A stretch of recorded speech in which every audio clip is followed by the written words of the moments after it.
الحمد للہ وکفا والصلاة والسلام علی عباده الذین اصطفیٰ خصوصاً علی افضلہم وخاتم النبیین محمد الامین وعلی آلہ وصحبہ اجمعین اما بعد فقد قال اللہ تبارک وتعالی کما ورد فی سورة البقرہ اعوذ باللہ من الشیطان الرجیم بسم اللہ الرحمن الرحیم ان الذين آمنوا والذين هادوا والنصارى والصابئين من آمن بالله واليوم الآخر وعمل صالحا فلهم أجرهم عند ربهم من آمن بالله واليوم الآخر وعمل صالحا فلهم أجرهم عند ربهم ولا خوف عليهم ولا هم يحزنون إلى قوله تعالى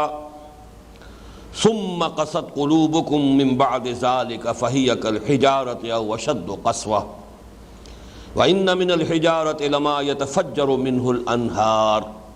وإن منها لما يشقق فيخرج منه الماء وإن منها لما يهبط من خشية الله وما الله بغافل عما تعملون صدق الله العظيم رب اشرح لي صدري ويسر لي امري واحلل عقدة من لساني يفقهوا قولي اللهم ربنا الهمنا رشدنا واعذنا من شرور انفسنا اللهم ارنا الحق حقا وارزقنا اتباعه وارنا الباطل باطلا وارزقنا اجتنابه اللهم وفقنا لما تحب وترضى آمین یا رب العالمین۔ ہم نے سورہ بقرہ کے 8ویں رکوع کے مطالعے کا آغاز پچھلے ہفتے کر دیا تھا، لیکن آپ کو یاد ہوگا کہ ہمارا پورا وقت 8ویں رکوع کی پہلی آیت ہی کے مطالعے میں صرف ہوا اور اس پر بھی بحث مکمل نہیں ہو سکی تھی۔ لیکن چونکہ ہمارے سلسلہ درس میں اکثر و بیشتر کچھ نہ کچھ سامعین نئے ہوتے ہیں، تو تھوڑی سی تمہیدی بات جو ہے وہ کہنی ناگزیر ہے۔ سورہ بقرہ میں جو 10 رکوع ہیں کہ جن میں براہ راست خطاب ہے بنی اسرائیل سے، 5ویں رکوع سے یہ شروع ہوتا ہے سلسلہ، اور ویسے تو 15ویں رکوع کے آغاز میں ختم ہوتا ہے، تو 10 رکوعوں سے بھی 2 آیتیں زیادہ ہیں۔ 15ویں رکوع کی بھی 2 آیتیں جو ہے اس سلسلہ کلام میں شامل ہیں، لیکن عرف عام میں یہی کہا جائے گا کہ 10 رکوع ہیں اس سورہ مبارکہ کے، اور آپ کو معلوم ہے کہ کل رکوع 40 ہیں، تو گویا کہ 1/4 جو ہے سورہ مبارکہ سورہ بقرہ کا 1/4 حصہ بنی اسرائیل سے براہ راست خطاب پر مشتمل ہے۔ اس میں اولین تقسیم یہ ذہن میں رکھی ہے جو بار بار میں عرض کر چکا ہوں کہ پہلا رکوع جو 7 آیات پر مشتمل ہے وہ دعوت کا رکوع ہے، بنی اسرائیل کو محمد الرسول اللہ صلی اللہ علیہ وسلم اور قرآن حکیم پر ایمان کی دعوت دی گئی۔ یہ رکوع اس اعتبار سے بہت اہم ہے کہ آئندہ بھی، اب ظاہر بات ہے کہ نبی تو کوئی آنے والے نہیں ہیں، مسلمانوں میں بھی جب کوئی تجدیدی کوئی کوشش ہوگی، مسلمانوں میں پھر کوئی اللہ کے فضل و کرم سے اصلاح حال کے لیے کوئی جد و جہد ہوگی، اس لیے کہ ظاہر بات ہے کہ زوال آیا ہے اور زوال آتا رہا ہے۔ اسی لیے سلسلہ مجددین کی خبر دی تھی نبی اکرم صلی اللہ علیہ وسلم نے۔ سنن ابی داؤد کی یہ مشہور روایت ہے کہ ان اللہ یبعث فی هذه الامۃ علی راس کل 100 عام من یجدد لها دینہا۔ ختم نبوت سے جو خلا پیدا ہوا ہے اس کو اللہ تعالیٰ نے 3 چیزوں سے پر کیا ہے۔ پہلی بات یہ کہ قرآن کے متن کی حفاظت کا ذمہ لے لیا، اس میں کوئی تحریف نہیں ہو سکتی۔ انا نحن نزلنا الذکر وانا لہ لحافظون۔ دوسرے یہ کہ مجددین امت کا ایک سلسلہ، ہر صدی میں ایسے لوگ اٹھتے رہیں گے کہ دین کی تعلیمات پر جو بھی کوئی گرد و غبار دائیں بائیں سے ادھر ادھر سے آ کر جو اثرات ہوں گے ان کو ہٹا کر صاف کر کے جو دین کی اصل شکل ہے اسے دوبارہ دنیا کے سامنے پیش کر دیں گے۔ یہ مجدد ہے، تجدید، تازہ کر دینا، نیا کر دینا۔ اور تیسری ضمانت اللہ نے یہ دی ہے، حضور کی ایک حدیث اس میں بھی وارد ہوئی ہے کہ لا تزال فی امتی طائفۃ قائمین علی الحق، میری امت میں ایک جماعت ہمیشہ حق پر قائم رہے گی۔ نہیں ہوگا کہ دنیا حق سے بالکل خالی ہو جائے، وہ جماعت مختصر ہو، تھوڑی ہو، لیکن بہرحال ایک جماعت ہمیشہ حق پر ضرور قائم رہے گی۔ یہ تین چیزیں ہیں کہ جن سے اللہ تعالیٰ نے ختم نبوت سے، یعنی بعثت انبیاء کا سلسلہ جو ختم ہوا حضور صلی اللہ علیہ وسلم کی ذات مبارکہ پر، تو اس سے جو خلا پیدا ہوا ہے اس خلا کو ان تین باتوں سے پر کیا۔ اب ظاہر بات ہے جو بھی مجددین امت آئیں گے یا آتے رہے ہیں ان کا سابقہ ہوتا تھا مسلمانوں ہی سے، لیکن وہ مسلمان جو دین کی اصل روح سے بے خبر ہو گئے، بدعات میں مبتلا ہو گئے، توہمات میں مبتلا ہو گئے، دین پر صحیح جو روح ہے دین کی وہ ان پر واضح نہ رہی۔ اب ظاہر بات ہے کہ ان سے جب خطاب کریں گے وہ مجددین امت یا کرتے رہے ہیں تو اس کے لیے بھی اصول وہی ہوں گے کہ جو اس رکوع، پانچواں رکوع سورہ بقرہ کا جو ہے اس کی جو 7 آیات ہیں، یہ اصل میں گویا کہ اس اعتبار سے بمنزلہ فاتحہ ہیں۔ جیسے سورہ فاتحہ کی 7 آیات ہیں، اسی طرح خطاب بنی اسرائیل کے ضمن میں بمنزلہ سورہ فاتحہ 5ویں رکوع کی 7 آیات ہیں۔ ریلائز کریں گے تو گویا کہ انہی میں یہ ہدایت مضمر ہے کہ جب بھی مسلمانوں میں کوئی تجدیدی کوشش ہو، مسلمانوں کو پھر دین کی اصل تعلیمات کی طرف رجوع کرنے کی دعوت دی جائے تو اس دعوت کا انداز کیا ہوگا؟ وہ قرآن مجید میں اسی سورہ بقرہ کے 5ویں رکوع کی 7 آیات سے اس کا استنباط کیا جائے گا۔ تو 10 رکوعوں میں سے ایک رکوع جو ہے 7 آیات پر مشتمل، اس کو علیحدہ کر لیجئے۔ بقیہ 9 رکوع جو ہیں ان کے لیے اصطلاح میں استعمال کرتا رہا ہوں، یہ ملامت کے رکوع ہیں۔ ان میں ان کے جرائم کی فہرست دی گئی ہے، ان کی عملی گمراہیاں اور ان کی اعتقادی گمراہیاں، نظریاتی گمراہیاں، ان کی فہرست دی گئی ہے، اور جس کی پاداش میں گویا کہ وہ معزول کیے گئے اس منصب سے جس پر وہ 2000 برس تک فائز رہے۔ اس لیے کہ تورات جب عطا ہوئی ہے بنی اسرائیل کو تو یہ تقریباً 1400 قبل مسیح کا واقعہ ہے، اور قرآن مجید کا نزول شروع ہو رہا ہے 610 عیسوی میں، تو پورے 2000 برس کا فصل ہے بعثت محمدی صلی اللہ علیہ وسلم اور نزول تورات کے مابین۔ تو 2000 برس تک یہ امت جو ہے یہ اس روئے ارضی پر اللہ کی نمائندہ رہی ہے۔ دین خدابندی انہی کے پاس تھا، شریعت خدابندی کے حامل یہی تھے، کتابیں انہی کو دی گئی، ایک نہیں کئی کتابیں، تورات دی گئی، زبور دی گئی، انجیل دی گئی، یہ تو 3 تو کتابیں ہیں باقاعدہ۔ اس کے علاوہ ہر نبی کے لیے صحیفے ہیں، ہر نبی پر وحی آتی رہی ہے۔ چنانچہ اولڈ ٹیسٹمنٹ میں آپ دیکھتے ہیں نہ معلوم کتنے انبیاء کی کتابیں ہیں۔ بہرحال یہ جو وہاں سے اس منصب سے معزول کیے گئے تو گویا کہ فرد جرم ہے وہ کہ جو عائد کی گئی ہے ان پر، اور یہ 9 رکوعوں پر پھیلی ہوئی۔ اس میں ایک تقسیم میں نے پہلی مرتبہ اس کا تذکرہ کیا تھا پچھلے اپنے درس میں۔ ان 9 رکوعوں میں بھی پہلے 2 رکوع اس اعتبار سے ذرا مختلف مزاج کے ہیں، یعنی 6واں اور 7واں، کہ ایک تو یہ کہ ان میں صرف واقعاتی انداز میں بات ہو رہی ہے، جنرلائز نہیں کیا جا رہا،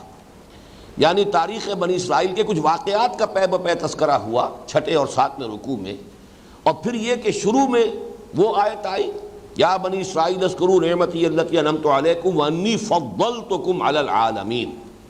اور 7ویں رکوع میں اختتام ہوا وَضُرِبَتْ عَلَيْهِمُ الذِّلَّةُ وَالْمَسْكَنَةُ وَبَاءُوا بِغَضَبٍ مِّنَ اللَّهِ۔ تو معلوم ہوا کہ پورا مضمون ایک اعتبار سے جس کو ہم کہیں گے فرد جرم، یہ گویا کہ ان 2 رکوعوں میں مکمل ہو چکی ہے، ایک بحث جو ہے تکمیل کو پہنچ چکی ہے۔ اب جو ہم نے 8ویں رکوع سے مطالعہ شروع کیا ہے تو اس سے لے کے آخر تک ایک بات کو نوٹ کیجئے، میں نے پچھلی مرتبہ بھی تذکرہ کیا تھا کہ اس میں آپ کو تھوڑے تھوڑے وقفے کے بعد بنی اسرائیل پر جو بھی الزامات قرآن مجید عائد کر رہا ہے ان کا تذکرہ کرنے کے بعد پھر جنرلائز کیا جاتا ہے۔ ایسی عظیم آیات آتی ہیں کہ جو گویا کہ ابدی ہدایت کی حامل ہے، اور یہ اصل میں پیشگی ہدایت کہہ لیجئے، تنبیہ کہہ لیجئے امت مسلمہ کے لیے کہ دیکھو جس مقام پر آج تم فائز کیے جا رہے ہو، تم سے پہلے 2000 برس تک بنی اسرائیل اسی منصب پر فائز رہے، ان میں یہ خرابیاں آئیں، تو دیکھو کہیں ایسا نہ ہو کہ تم بھی انہی نقش قدم پر چلو اور وہی خرابیاں تمہارے اندر پیدا ہو جائیں۔ اس اعتبار سے یہ اگرچہ ویسے تو یہ کہ روح سخن بنی اسرائیل کی طرف ہے، خطاب بنی اسرائیل سے ہے، لیکن میرے نزدیک اس کا اہم تر حصہ یہ ہے، اس کا مطالعہ کرتے ہوئے بقیہ جو 7 رکوع ہیں جو اب چل رہے ہیں، 8ویں رکوع سے لے کر اور 14ویں کے اختتام بلکہ 15ویں کے شروع تک، اس میں ہمیں اصل میں تو آئینہ دکھایا جا رہا ہے امت مسلمہ کے بھی آنے والی جو بھی ان میں گمراہیاں جو ہیں آنے والی ہوں گی، عملی اور اعتقادی اور نظریاتی اور علمی اور فکری، ان سب کی پیش کی تصویر دکھائی جا رہی ہے کہ یہ آئینہ ہے، اسی میں تم دیکھ سکتے ہو کہ وہی ساری خرابیاں تمہارے اندر بھی پیدا ہو گئیں کہ جو بنی اسرائیل میں پیدا ہوئی تھی۔ اس حوالے سے اس حصے کو پڑھتے ہوئے یہ خیال نہیں ہونا چاہیے کہ یہ صرف کوئی پچھلی داستانیں ہیں، اساطیر الاولین ہیں، یہ صرف یہود سے گفتگو ہو رہی ہے۔ یہ گفتگو اصل میں گفتہ آیت در حدیث دیگراں، خوشتراں باشد کے سر دل براں گفتہ آیت در حدیث دیگراں۔ اصل میں یہ گویا کہ گفتگو ہم سے ہو رہی ہے ان کے حوالے سے کہ ان کے ہاں یہ خرابیاں اس طور سے پیدا ہوئیں، مبادا ہے مسلمانوں تم بھی انہی گمراہیوں میں مبتلا ہو جاؤ۔ اب یہ میں نے پچھلی مرتبہ بھی لفظ استعمال کیا تھا، آئرنی آف فیٹ۔ اب یہ سمجھیے کہ ستم ظریفی ہے حالات کی کہ بعین ہی وہی ساری خرابیاں مسلمانوں میں پیدا ہوئی ہیں۔ ان آیات کا مطالعہ کرتے ہوئے ہم خود اگر دروں بینی سے کام لیں گے اور اپنے حالات پر اگر ناقدانہ نگاہ ڈالیں گے تو معلوم ہوگا بعین ہی اسی نقش قدم پر ہم چلے ہیں۔ اسی لیے میں نے وہ حدیث بھی آپ کو سنائی تھی، یہ حدیث کے جو متفقن علیہ ہے سند کے اعتبار سے جو سب سے اونچا درجہ ہو سکتا ہے احادیث نبویہ کا، اسی درجے کی یہ حدیث بھی ہے کہ بخاری اور مسلم دونوں میں موجود ہے۔ ان ابی سعید الخدری رضی اللہ عنہ ان رسول اللہ صلی اللہ علیہ وسلم قال لتتبعن سنن من کان من قبلکم شبرا بشبر وذراعا بذراع حتی لو دخلوا جحر ضب لتبعتموہم قلنا یا رسول اللہ الیہود والنصارى قال فمن۔ حضرت ابو سعید خدری فرماتے ہیں رضی اللہ تعالی عنہ کہ حضور نے ارشاد فرمایا مسلمانوں تم بھی لازماً جو تم سے پہلے لوگ گزرے ہیں انہی کے نقش قدم پر چلو گے، بالشت کے ساتھ بالشت اور ہاتھ کے ساتھ ہاتھ۔ یہ گویا کہ محاورہ ہے کہ بعین ہی ان کے نقش قدم پر چلو گے۔ ان کا کوئی قدم بالشت بھر تھا تو تم بھی بالشت بھر قدم بڑھاؤ گے، اور کوئی ہاتھ بھر چھلانگ لگائے گا، لگائی ہے انہوں نے تو تم بھی لگاؤ گے۔ حتی لو دخلوا جحر ضب، یہاں تک کہ اگر وہ گوہ کے بل میں داخل ہوئے تھے لتبعتموہم تو تم بھی ان کی پیروی کرو گے، تم بھی گوہ کے بل میں ضرور داخل۔ قلنا یا رسول اللہ، حضرت ابو سعید خدری فرماتے ہیں کہ ہم نے اس پر عرض کیا اللہ کے رسول کیا آپ کی مراد یہود اور نصارہ ہے؟ یا رسول اللہ الیہود والنصارى قال فمن، آپ نے فرمایا وہ نہیں تو اور کون؟ وہی سابقہ امت مسلمہ ہے، اس لیے کہ نصارہ کی علیحدہ حیثیت نہیں ہے، وہ تو وہی سلسلہ بنی اسرائیل جو ہے، امت وہی ہے۔ اسی لیے انجیل میں آپ کو معلوم ہے کوئی نئی شریعت نہیں ہے، وہی شریعت موسوی، بلکہ متی کی انجیل میں حضرت مسیح علیہ السلام کے الفاظ موجود ہیں کہ یہ نہ سمجھنا کہ میں شریعت ختم کرنے آیا ہوں، شریعت موسوی تم پر لاگو رہے گی۔ یہ تو سینٹ پال نے اسے منسوخ کیا ہے۔ تو آج کی جو یہ عیسائیت ہے یہ اصل میں حضرت مسیح کی طرف اس کی نسبت ہی غلط ہے، یہ پالزم ہے، سینٹ پال کا مذہب ہے کہ جس کو آج کے عیسائی اختیار کیے ہوئے ہیں، نام اس کا کرسچینٹی ہے، ورنہ حضرت مسیح علیہ السلام نے جو تعلیمات دی تھی ان میں سے متعدد جو بنیادی باتیں انہیں تبدیل کر دیا سینٹ پال نے۔ بہرحال اس ضمن میں جو اہم ترین آیت ہے وہ پہلی ہے جس پر کہ ہم گفتگو کر چکے ہیں، اس کے بارے میں زیادہ دہراؤں گا نہیں۔ یہ کون سی گمراہی ہے جو اس آیت کے ذریعے سے جس کا ازالہ کیا جا رہا ہے؟ ہمیشہ مسلمان امتوں میں جو ایک گمراہی پیدا ہوئی وہ یہ ہے کہ چونکہ ہم اس امت میں شامل ہیں لہذا محض شمولیت اور اس نسبت کی وجہ سے ہم تو بخشے بخشا ہیں، یا ہمارے ساتھ تو کوئی پریفرنشل ٹریٹمنٹ ہوگا، استثنائی معاملہ ہوگا، تو کسی گروہی نسبت کے ساتھ نجات کو وابستہ کر لینا یہ وہ گمراہی ہے، مشترک گمراہی جو تمام مسلمان امتوں میں پیدا ہوئی۔ تمام انبیاء اور تمام رسولوں کے پیروان جو ہیں ان کے اندر یہ خرابی پیدا ہوئی کہ چونکہ ہمارا تعلق ان سے ہے، ہم ان کے ساتھ منسلک ہیں، ان کے نام سے جو ہے وہ ہماری جو ہے امت ہے اور ہم ان سے وابستہ ہیں، لہذا ہم بخشے بخشا ہیں۔ تو اس آیت کا اصل مفہوم یہی تھا کہ جس کو کچھ لوگوں نے محض اس وجہ سے کہ اس میں صراحت کے ساتھ ایمان بالرسالت کا ذکر نہیں ہے، صرف ایمان باللہ اور ایمان بالآخرہ کا ذکر ہے، تو اس سے کچھ لوگوں نے وہ بحثیں نکال لی کہ نجات کے لیے ضروری نہیں ہے کہ سب لوگ محمد پر ایمان لائیں صلی اللہ علیہ وسلم، لوگ اپنے اپنے نبیوں پر ایمان رکھیں اور نیک عمل کرتے رہیں تو گویا کہ اس سے نجات ہو جائے گی۔ یہ بالکل ایک غلط مفہوم ہے جو اس سے اخذ کیا گیا، اور اس کے بارے میں تفصیل سے بحث میں کر چکا ہوں۔ اس آیت کے ضمن میں صرف جو ایک بات رہ گئی تھی کہ اس میں ان الذین آمنوا اس سے تو مراد ہے کون؟ وہ لوگ جو اسلام لائے۔ میں نے وضاحت کر دی تھی کہ اس سے مراد در حقیقت ایمان حقیقی نہیں ہے، جو لوگ بھی مسلمانوں میں شامل ہو گئے، ان الذین آمنوا والذین ہادوا، اس پر بھی بحث میں کر چکا ہوں، اور جو یہودی ہوئے. وجہ تسمیہ کیا ہے یہود کا، اس پر بھی گفتگو ہو چکی ہے. والنصارہ اور نصارہ، ان کا وجہ تسمیہ جو ہے اس پر بھی پچھلی مرتبہ گفتگو ہو چکی ہے. صرف رہ گیا تھا تذکرہ والسابعین، یہ سابی کون ہیں. اس کے بارے میں اصل میں چونکہ ہمارے ہاں جو تفسیری اقوال ہیں وہ بے شمار ہیں اور بہت اختلاف ہے. اب چونکہ اس نام سے کوئی فرقہ، کوئی گروہ، کوئی امت، کوئی قوم دنیا میں موجود نہیں ہے، اس حوالے سے بھی اس کے بارے میں اگر اختلاف رائے ہے تو وہ بات سمجھ میں آنے والی ہے. لیکن اس کے بارے میں ایک بات تو یقینی ہے، اور وہ یقینی بات یہ کہ یہ یقیناً یہ بھی اہل کتاب میں سے تھے. اس لیے کہ یہاں تذکرہ جو ہو رہا ہے نصارہ کا، یہود کا، تو وہ ان لوگوں کا ہو رہا ہے کہ جو اللہ کے رسولوں سے اپنے آپ کو منسوب کرنے والی امتیں تھیں. حضرت موسیٰ کی امت یہود، حضرت عیسیٰ کی طرف منسوب کرنے والے نصارہ. تو جب اس فہرست میں سابعین کا تذکرہ ہوا ہے تو یقیناً یہ بھی کسی نبی کی امت ہے، اہل کتاب ہیں. تو میرے نزدیک عقلی طور پر بھی ثابت ہوتا ہے کہ یہ سابعین جو ہیں یہ اہل کتاب ہیں. ویسے یہ کہ میں نے جب مطالعہ کیا ہے اس مرتبہ زیادہ تفصیل سے تو مجھے محسوس ہوا کہ اس پر تو تقریباً اجماع کا درجہ ہے. چنانچہ حضرت عمر رضی اللہ تعالیٰ عنہ کا قول بھی یہی ہے. حضرت عبداللہ ابن عباس حبر الامہ کہ جو تفسیر کے ضمن میں یوں سمجھیے کہ سب سے بڑا مرجع ہے، اس لیے کہ تفسیری روایات اکثر و بیشتر وہی ہیں کہ جو حضرت عبداللہ ابن عباس رضی اللہ تعالیٰ عنہما سے مروی ہیں. ان کے جو تابعین میں سے 4-5 شاگرد ہیں، حضرت مجاہد، حضرت اکرمہ، حضرت قتادہ، یہ سب لوگ وہ ہیں کہ جو شاگرد ہیں حضرت عبداللہ ابن عباس کے رضی اللہ تعالیٰ عنہما. ان کی رائے بھی یہ ہے کہ یہ اہل کتاب میں سے تھے. پھر یہ کہ متعدد تابعین کی رائے یہی ہے کہ یہ اہل کتاب ہیں، اور امام ابو حنیفہ رحمۃ اللہ علیہ کا یہی فتویٰ ہے کہ یہ اہل کتاب ہیں. ان کا ذبیحہ جائز ہے، جیسے کہ یہود اور نصارہ کا ذبیحہ سورہ مائدہ کی صریح آیت کی روح سے جائز ہے. اسی طرح ان کی خواتین سے مسلمانوں کے لیے نکاح کرنا جائز ہے، جیسے کہ یہود اور نصارہ کی خواتین سے نکاح کرنا جائز ہے. اور یہ لوگ جو ہے اب دو رائے ملتی ہیں. ایک تو یہ کہ یہ اپنے آپ کو حضرت یحییٰ علیہ السلام کی امت کہتے تھے، جو اب نہیں رہے دنیا میں. یہ موجود تھے نزول قرآن کے وقت، ان کا کچھ لوگ جو ہے موجود تھے شام اور عراق کی سرحد کے اوپر. یہ لوگ آباد تھے، کچھ شام کے علاقے میں، کچھ عراق کے علاقے میں. اور یہ لوگ کہتے تھے کہ ہم حضرت یحییٰ کی امت میں سے ہیں. لیکن میرے نزدیک دوسرا قول زیادہ راجح ہے، اور وہ یہ ہے کہ یہ حضرت ابراہیم علیہ السلام سے براہ راست اپنے آپ کو منسوب کرتے تھے. مجھے یہ بات اس لیے زیادہ قرین قیاس معلوم ہو رہی ہے کہ اس آیت میں جو تذکرہ ہے ان الذین آمنوا،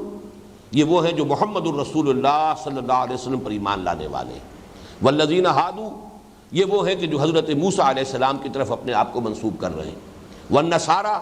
یہ وہ ہیں جو حضرت عیسیٰ کے ساتھ اپنے آپ کو منسوب کر رہے ہیں. اب اس میں جو اولو العزم من الرسل ہیں ان میں چونکہ اسی علاقے میں خود حضرت ابراہیم علیہ السلام رہے ہیں، تو حضرت ابراہیم علیہ السلام کے ساتھ بھی تو کچھ لوگ ہوں گے کہ جو حضرت ابراہیم سے تو اپنے آپ کو منسوب کرتے رہے، لیکن یہ کہ وہ کسی اور دوسرے رسول پر ایمان نہیں لائے. چنانچہ آپ کو معلوم ہے کہ حضرت ابراہیم کی ایک نسل وہ ہے جو حضرت اسماعیل سے چلی ہے، جو حجاز میں آباد ہوئی. اس نسل میں 2500 برس تک کوئی نبی، کوئی رسول نہیں آئے. لہٰذا یہ اپنے آپ کو کہتے تھے کہ ہم حنیفی ہیں، حضرت ابراہیم ہی کے ہم نقش قدم پر ہیں. لیکن ظاہر ہے نہ کوئی ان کے پاس کوئی شریعت تھی، نہ کوئی کتاب تھی، نہ کوئی صحیفے تھے، کچھ بھی نہیں تھا. اور وہ بدترین شرک میں مبتلا ہو چکے تھے. انہی میں پھر اللہ تعالیٰ کی رحمت جوش میں آئی اور حضور صلی اللہ علیہ وسلم کی بعثت ہوئی. تو 2500 برس تک وہاں کوئی نبی نہیں، کوئی رسول نہیں. دوسری شاخ ہے اصل میں کہ جس میں نبوت اور رسالت کا سلسلہ تسلسل کے ساتھ جاری رہا. حضرت اسحاق کے بیٹے حضرت یعقوب، حضرت یعقوب کے بیٹے حضرت یوسف اور حضرت موسیٰ کے مابین معلوم ہوتا ہے کہ یہ سلسلہ منقطع رہا ہے. کوئی نبی اس نسل میں بھی مبعوث نہیں ہوا. لیکن پھر حضرت موسیٰ علیہ السلام سے جو سلسلہ شروع ہوا ہے تو وہ تار ٹوٹا ہی نہیں حضرت عیسیٰ علیہ السلام تک. یہ 1400 برس تاریخ انسانی میں بڑے عجیب ہے کہ 1400 برس تک سلسلہ نبوت کا تار منقطع ہوا ہی نہیں. جیسے کہ حضور کی حدیث ہے بہت مشہور، بخاری شریف کی روایت ہے، کانت بنو اسرائیل تسوسہم الانبیاء کلما ہلک نبی خلفہ نبی. بنی اسرائیل کی سیاست اور جو انتظامی معاملات ہوتے تھے وہ انبیاء کے ہاتھ میں ہوتے تھے، اور جب بھی کسی نبی کا انتقال ہوتا تھا اس کا جانشین نبی ہوتا تھا. تو حضرت موسیٰ سے لے کر حضرت عیسیٰ تک، بلکہ عجیب بات یہ ہے کہ اس نقطۂ آغاز میں بھی دو نبی موجود ہیں. موسیٰ کے ساتھ ہارون بھی ہیں علیہ الصلوۃ والسلام، اور جب وہ آ کر سلسلہ ختم ہوا تب بھی دو موجود ہیں، حضرت عیسیٰ کے ساتھ بھی حضرت یحییٰ موجود ہیں علیہ الصلوۃ والسلام۔ تو یہ تو ایک بڑا یونیک فنومینن ہے۔ لیکن آپ کو معلوم ہے کہ حضرت ابراہیم کی ایک تیسری اہلیہ بھی تھی، اور ان کی نسل ہے بنی قطورہ کہلاتی۔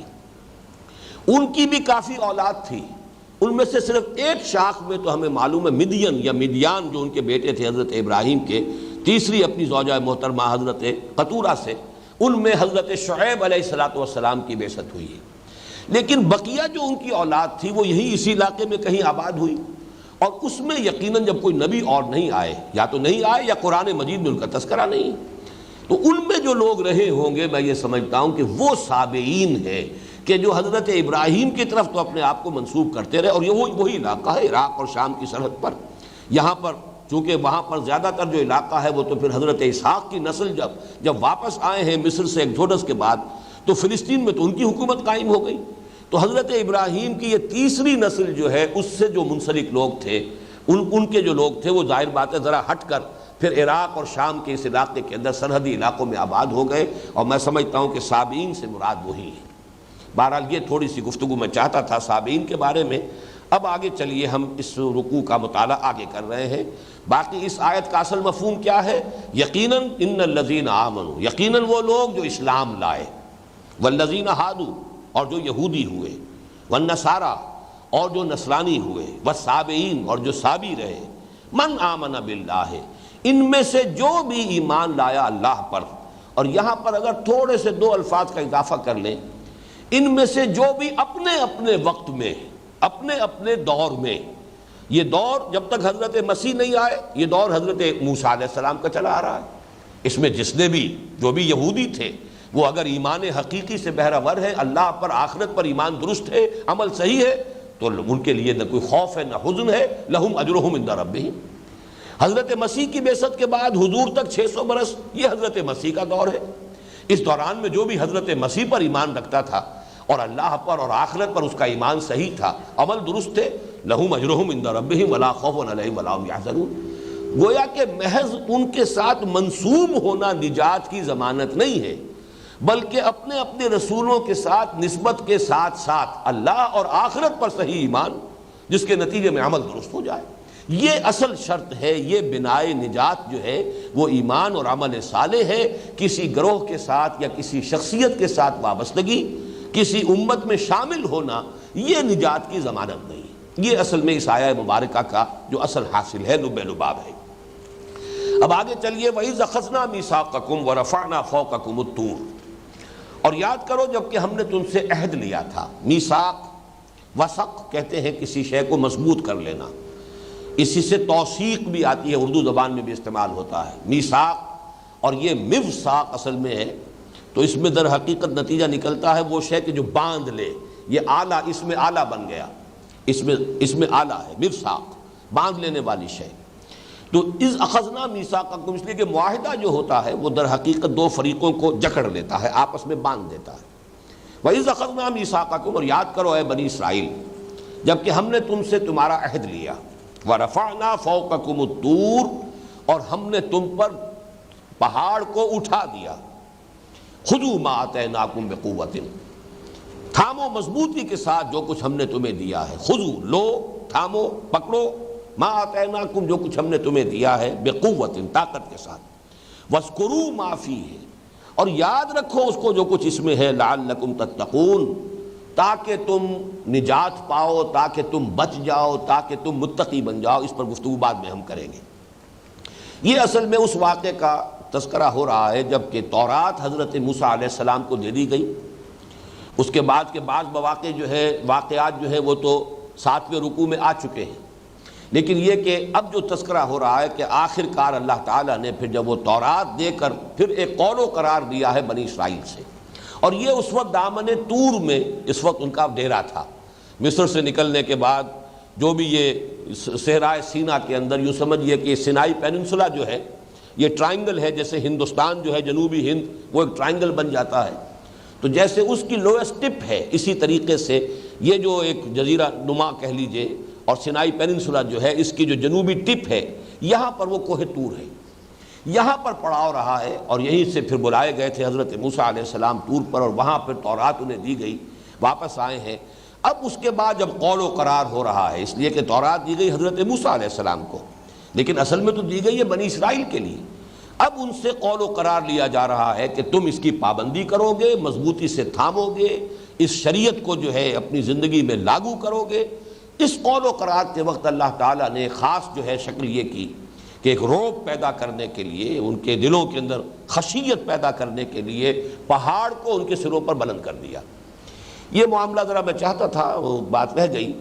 کہ ایک اصولی بات میں یہاں، چونکہ آج کے درس میں کئی واقعات آئیں گے جو خرق عادت ہے، عام طور پر ہونے والی باتیں نہیں ہیں۔ پورے پہاڑ کو لوگوں کے سروں پر اٹھا دینا، انسانوں کو بندروں کی شکل میں مشق کر دینا، یا جیسے آگے ایک واقعہ آئے گا کہ ایک مقتول کو ایک تھوڑی دیر کے لیے زندہ کر دینا تاکہ وہ اپنے قاتل کا پتہ بتا دے۔ یہ سارے واقعات وہ ہیں کہ جو خرق عادت جنہیں ہم کہتے ہیں۔ عام طور پر ایک لفظ ہمارے ہاں معجزے کا استعمال ہوتا ہے، لیکن معجزہ جو ہے وہ ایک خاص قسم کا خرق عادت ہے۔ عادت سے مراد ہے جو نیچرل لاز ہیں اس دنیا کے، جو گورن کر رہے ہیں، فزیکل کیمیکل لاز جس سے یہ دنیا چل رہی ہے، لاز آف دی نیچر۔ جہاں کہیں بھی وہ لا آف دی نیچر کے خلاف کوئی کام ہو رہا ہے، جیسے کہ پانی اپنی سطح برقرار رکھتا ہے، یہ لا آف دی نیچر ہے، لیکن یہ کہ حضرت موسیٰ کا عصا جو ہے سمندر پر پڑا اور دریا جو ہے یا سمندر پھٹ گیا، دو حصوں کے اندر بالکل دو ٹیلوں کی طرح دو حصے کھڑے ہو گئے۔ یہ خرق عادت ہے۔ خرق کے معنی پھاڑ دینا، کاٹ دینا، توڑ دینا۔ اخرقتها لتغرق اهلها، حضرت موسیٰ علیہ السلام کا جو واقعہ ہوا تھا حضرت خضر کے ساتھ، تو انہیں جب کشتی کو حضرت خضر نے کشتی کا ایک تختہ توڑ دیا تھا، تو وہاں وہ لفظ آتا ہے خرقتها لتغرق اهلها، آپ نے کشتی کا جو ایک تختہ توڑ دیا۔ کیا چاہتے ہیں آپ چاہتے ہیں کہ اس کشتی میں جو لوگ سوار ہیں انہیں غرق کر دیں؟ تو خرق کہتے ہیں پھاڑ دینا، توڑ دینا، اور خرق عادت یعنی جو لاز آف دی نیچر ہیں انہیں پھاڑ دینا، توڑ دینا۔ عام عادی قانون کے برعکس کوئی شے ظہور میں آئے گی، اسے خرق عادت کہیں گے۔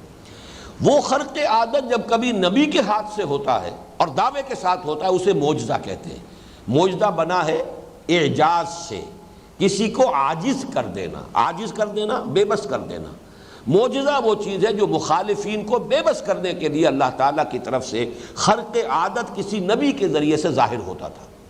جیسے کہ حضرت صالح علیہ السلام کی قوم نے مطالبہ کیا تھا کہ ہم مان لیں گے آپ کو کہ آپ اللہ کے رسول ہیں، اگر ہماری نگاہوں کے سامنے ابھی سامنے چٹان میں سے ایک گابھن اونٹنی برآمد ہو جائے، یہ ہمارا مطالبہ ہے، یہ معجزہ آپ دکھا دیجیے۔ یہ گویا کہ یہ ایک نشانی انہوں نے طلب کی، اللہ تعالیٰ نے ان کی بات مان لی اور وہ گابھن اونٹنی جو ہے برآمد ہو گئی۔ اب گویا کہ وہ عاجز آ گئے، اب ان کے پاس کوئی اب دلیل نہیں تھی، کوئی بہانہ نہیں تھا کہ حضرت صالح کی دعوت کو وہ رد کر سکے۔ تو معجزہ وہ خرق عادت ہے جو کوئی نبی یا رسول دعوے کے ساتھ دکھاتا ہے۔ عام خرق عادت عام لوگوں کے ذریعے سے بھی اللہ تعالیٰ کبھی کبھی، جنہیں ہم کرامات کہتے ہیں، اللہ تعالیٰ اپنے نیک بندوں کے ذریعے سے بعض اوقات ایسی چیز ظاہر کروا دیتے ہیں کہ جو عام حالات میں سمجھ میں نہیں آتی، اس کی کوئی توجیہ ممکن نہیں ہے، تو اس کو کسی بھی غیر نبی کے لیے اسے کرامات کہا جاتا ہے۔ وہ کرامت ہے، اللہ تعالیٰ کسی کی عزت اور اعزاز کے لیے اس کے ذریعے سے کوئی ایسی شے ظاہر کر دے،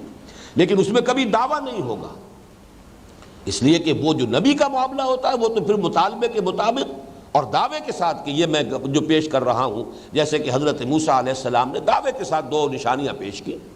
اپنا عصا ہے اور اپنا وہ جو آپ کا دست مبارک جو ہے وہ ید بیضا اور عصا موسیٰ، یہ دو معجزے، یہاں تک کہ مقابلہ کرنے کا معاملہ ہوا ہے اور جادوگروں سے آپ نے مقابلہ کیا، وہ دعوے کے ساتھ ہوتا ہے۔ لیکن اولیاء اللہ کی کرامات میں کہیں کوئی دعویٰ نہیں ہوتا، کہیں وہ یہ نہیں کہتے کہ یہ ہم نے اپنے اختیار سے کیا، یا دعوے کے ساتھ ہم اس کو پیش کر رہے ہیں۔ بہرحال یہ جو خرق عادت کے واقعات آ رہے ہیں بنی اسرائیل کی تاریخ میں، تو ہمارے جدید مفسرین کا رجحان میں نے یہ دیکھا ہے کہ وہ ان کی کسی نہ کسی طرح سے کوشش کرتے ہیں کوئی ایسی تعویل ہو جائے کہ جو عام جو فزیکل لاز ہیں ان کے مطابق نظر آئے، اس سے ہٹ کر نظر نہ آئے۔ یہ در حقیقت رجحان میرے نزدیک بنیادی طور پر غلط ہے، اگر اصولی طور پر ایک بات سمجھ لی جائے، اور وہ بات یہ ہے کہ نسل انسانی کے دوران کا جو بھی ارتقاء ہوا ہے ذہنی، اس کے دوران اللہ کا یہ معاملہ جو ہے اصول کے اعتبار سے سامنے رکھیے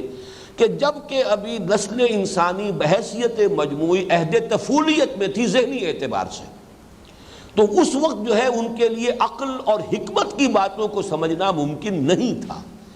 ابھی وہ ذہنی اعتبار سے میچور نہیں تھے، ابھی بحیثیت مجموعی نوع انسانی اس سطح پر نہیں پہنچی تھی کہ انہیں برہان کے ذریعے سے، دلیل کے ذریعے سے، عقل کے ذریعے سے ان کو وہ بات سمجھائی جا سکے کہ جو بات انسان جو ہے وہ بہرحال ایک میچور ذہن کا انسان سمجھ سکتا ہے. لہذا ان کے ساتھ معاملہ یہ ہوتا تھا کہ ایسی ہی چیزیں، اگرچہ اس کو بلا تشبیہ سمجھیے، یہ تشبیہ جو ہے یہاں مناسب نہیں ہے، بچوں کے لیے کھلونے ہوں گے، بچوں کو کھیلنے کے لیے کھلونے دیے جائیں گے. تو جب کہ ابھی نسل انسانی بحیثیت مجموعی اہل طفولیت میں ہے، تو ان کے لیے یہ ہے کہ ان کو ایسے خرق عادت چیزوں کے ذریعے ہی سے صحیح راستے کی طرف، حق کی طرف، بھلائی کی طرف راغب کرنے کا معاملہ رہا ہے. یہی وجہ ہے کہ قرآن مجید سے بھی ثابت ہوتا ہے کہ ابتدا میں یہ تھا کہ جب کوئی قربانی پیش کرتا تھا تو اس قربانی کے قبولیت کی علامت یہ ہوتی تھی کہ آسمان سے ایک آگ، ایک شعلہ جو ہے اترتا تھا، اور وہ شے جو بھی پیش کی گئی ہے اللہ کی جناب میں اسے بھسم کر دیتا تھا، جلا کر راکھ کر دیتا تھا. یہ علامت تھی اس بات کی کہ اللہ نے تمہاری قربانی قبول کر لی. سورہ مائدہ میں جو تذکرہ ہے حضرت آدم کے دو بیٹوں نے، اذ قربا قربانا فتقبل من احد ولم يتقبل من الاخر، ایک کی قبول ہو گئی دوسرے کی قبول نہیں ہوئی. کیسے معلوم ہو گیا؟ اس لیے کہ وہ نشانی موجود تھی. آج ظاہر بات ہے کہ ہم بھی قربانیاں دیتے ہیں، باقی اللہ ہی جانتا ہے کہ کس کی قربانی اللہ نے قبول کی ہے، یا کہ انسان کا اپنا دل جو ہے گواہی دے سکتا ہے، اور یا یہ کہ اللہ کے علم میں ہے بس. لیکن یہ کہ اس وقت اس طریقے سے ایک باقاعدہ علامت ظاہری کے ذریعے سے اس کی قبولیت کا اعلان ہو جاتا تھا. اسی طرح کا معاملہ ہے کہ حضور صلی اللہ علیہ وسلم کو حصی معجزہ کوئی نہیں دیا گیا، اس لیے کہ اب نسل انسانی جو ہے وہ عہد طفولیت سے نکل چکی ہے، میچور ہو چکی ہے، بالغ ہو چکی ہے، عاقل ہو چکی ہے. لہذا حضور کا سب سے بڑا معجزہ یہ قرآن ہے. یہ مانوی معجزہ ہے، یہ حصی معجزہ نہیں ہے. حصی معجزے کے جو آنکھوں سے دیکھے جائیں خرق عادت کے واقعات، وہ تو چوٹی کے وہ تھے جو حضرت عیسیٰ علیہ السلام کو دے دیے گئے. اس سے آگے کوئی حصی معجزہ ہو ہی نہیں سکتا. گارے سے ایک پرندے کی شکل بنائی، پھونک ماری، اڑتا ہوا پرندہ ہو گیا. آپ سمجھیے خلق حیات، اب اس سے آگے کون سی بات ہوگی؟ یا مردہ لاش پڑی ہے، قم باذن اللہ کہا ہے اور وہ کھڑا ہو گیا. اب اس سے آگے کون سا معجزہ ہوگا؟ احیاء موتا، خلق حیات. ایک بالکل مادر ذات جو ہے وہ اندھا ہے، پیدائشی اندھا ہے، اس کے آنکھوں پہ ہاتھ پھیرا ہے اور وہ اس کی آنکھیں دیکھنے لگ گئی، اس کی جو بھی بصارت ہے وہ اسے مل گئی. یا کوڑھی ہے، ہمیشہ کا مریض، کوڑ کے اندر مبتلا، اس کے جسم پر ہاتھ پھیرا، اس کا کوڑ ختم ہو گیا. یہ جو معجزات ہیں، حصی معجزات کہ جو آنکھوں سے دیکھے جا سکے، یہ چوٹی کے وہ ہیں جو حضرت مسیح کو دیے جا چکے. اور اس کے ساتھ نوٹ کر لیجئے حضرت مسیح کا انجیل میں قول ہے کہ جہاں تک عقل و حکمت کی باتیں ہیں ان کے بارے میں خود فرما گئے اپنے لوگوں سے، حواریین سے، ابھی مجھے تم سے اور بھی باتیں کہنی تھیں لیکن ابھی تم ان کا تحمل نہیں کر سکو گے. جب وہ فارقلیت آئے گا صلی اللہ علیہ وسلم، یہ حضور کی پیشن گوئی کے لیے ہے. پیراکلیٹ یا پیریکلوٹوس، یہ مختلف الفاظ بدلتے رہے ہیں وہ لوگ، لیکن یہ کہ یہ لفظ جو ہے موجود ہے. جب وہ آئے گا تو تمہیں سب کچھ بتائے گا. یعنی 600 برس ابھی باقی ہیں تمہاری میچورٹی میں. نسل انسانی کی بحیثیت مجموعی عقلی بلوغ کے اندر ابھی 600 برس باقی ہیں. جب محمد آئیں گے صلی اللہ علیہ وسلم تو پھر ساری دانائی کی باتیں اور عقل اور حکمت کی ساری باتیں. یہی وجہ ہے کہ 4 جگہ قرآن مجید میں، کم سے کم 3 جگہ حکمت کی تعلیم کو حضور کے جو افعال چہارگانہ ہیں ان میں آخری کہا گیا. هو الذی بعث فی الامیین رسولا منہم یتلو علیہم آیاتہ ویزکیہم ویعلمہم الکتاب والحکمہ.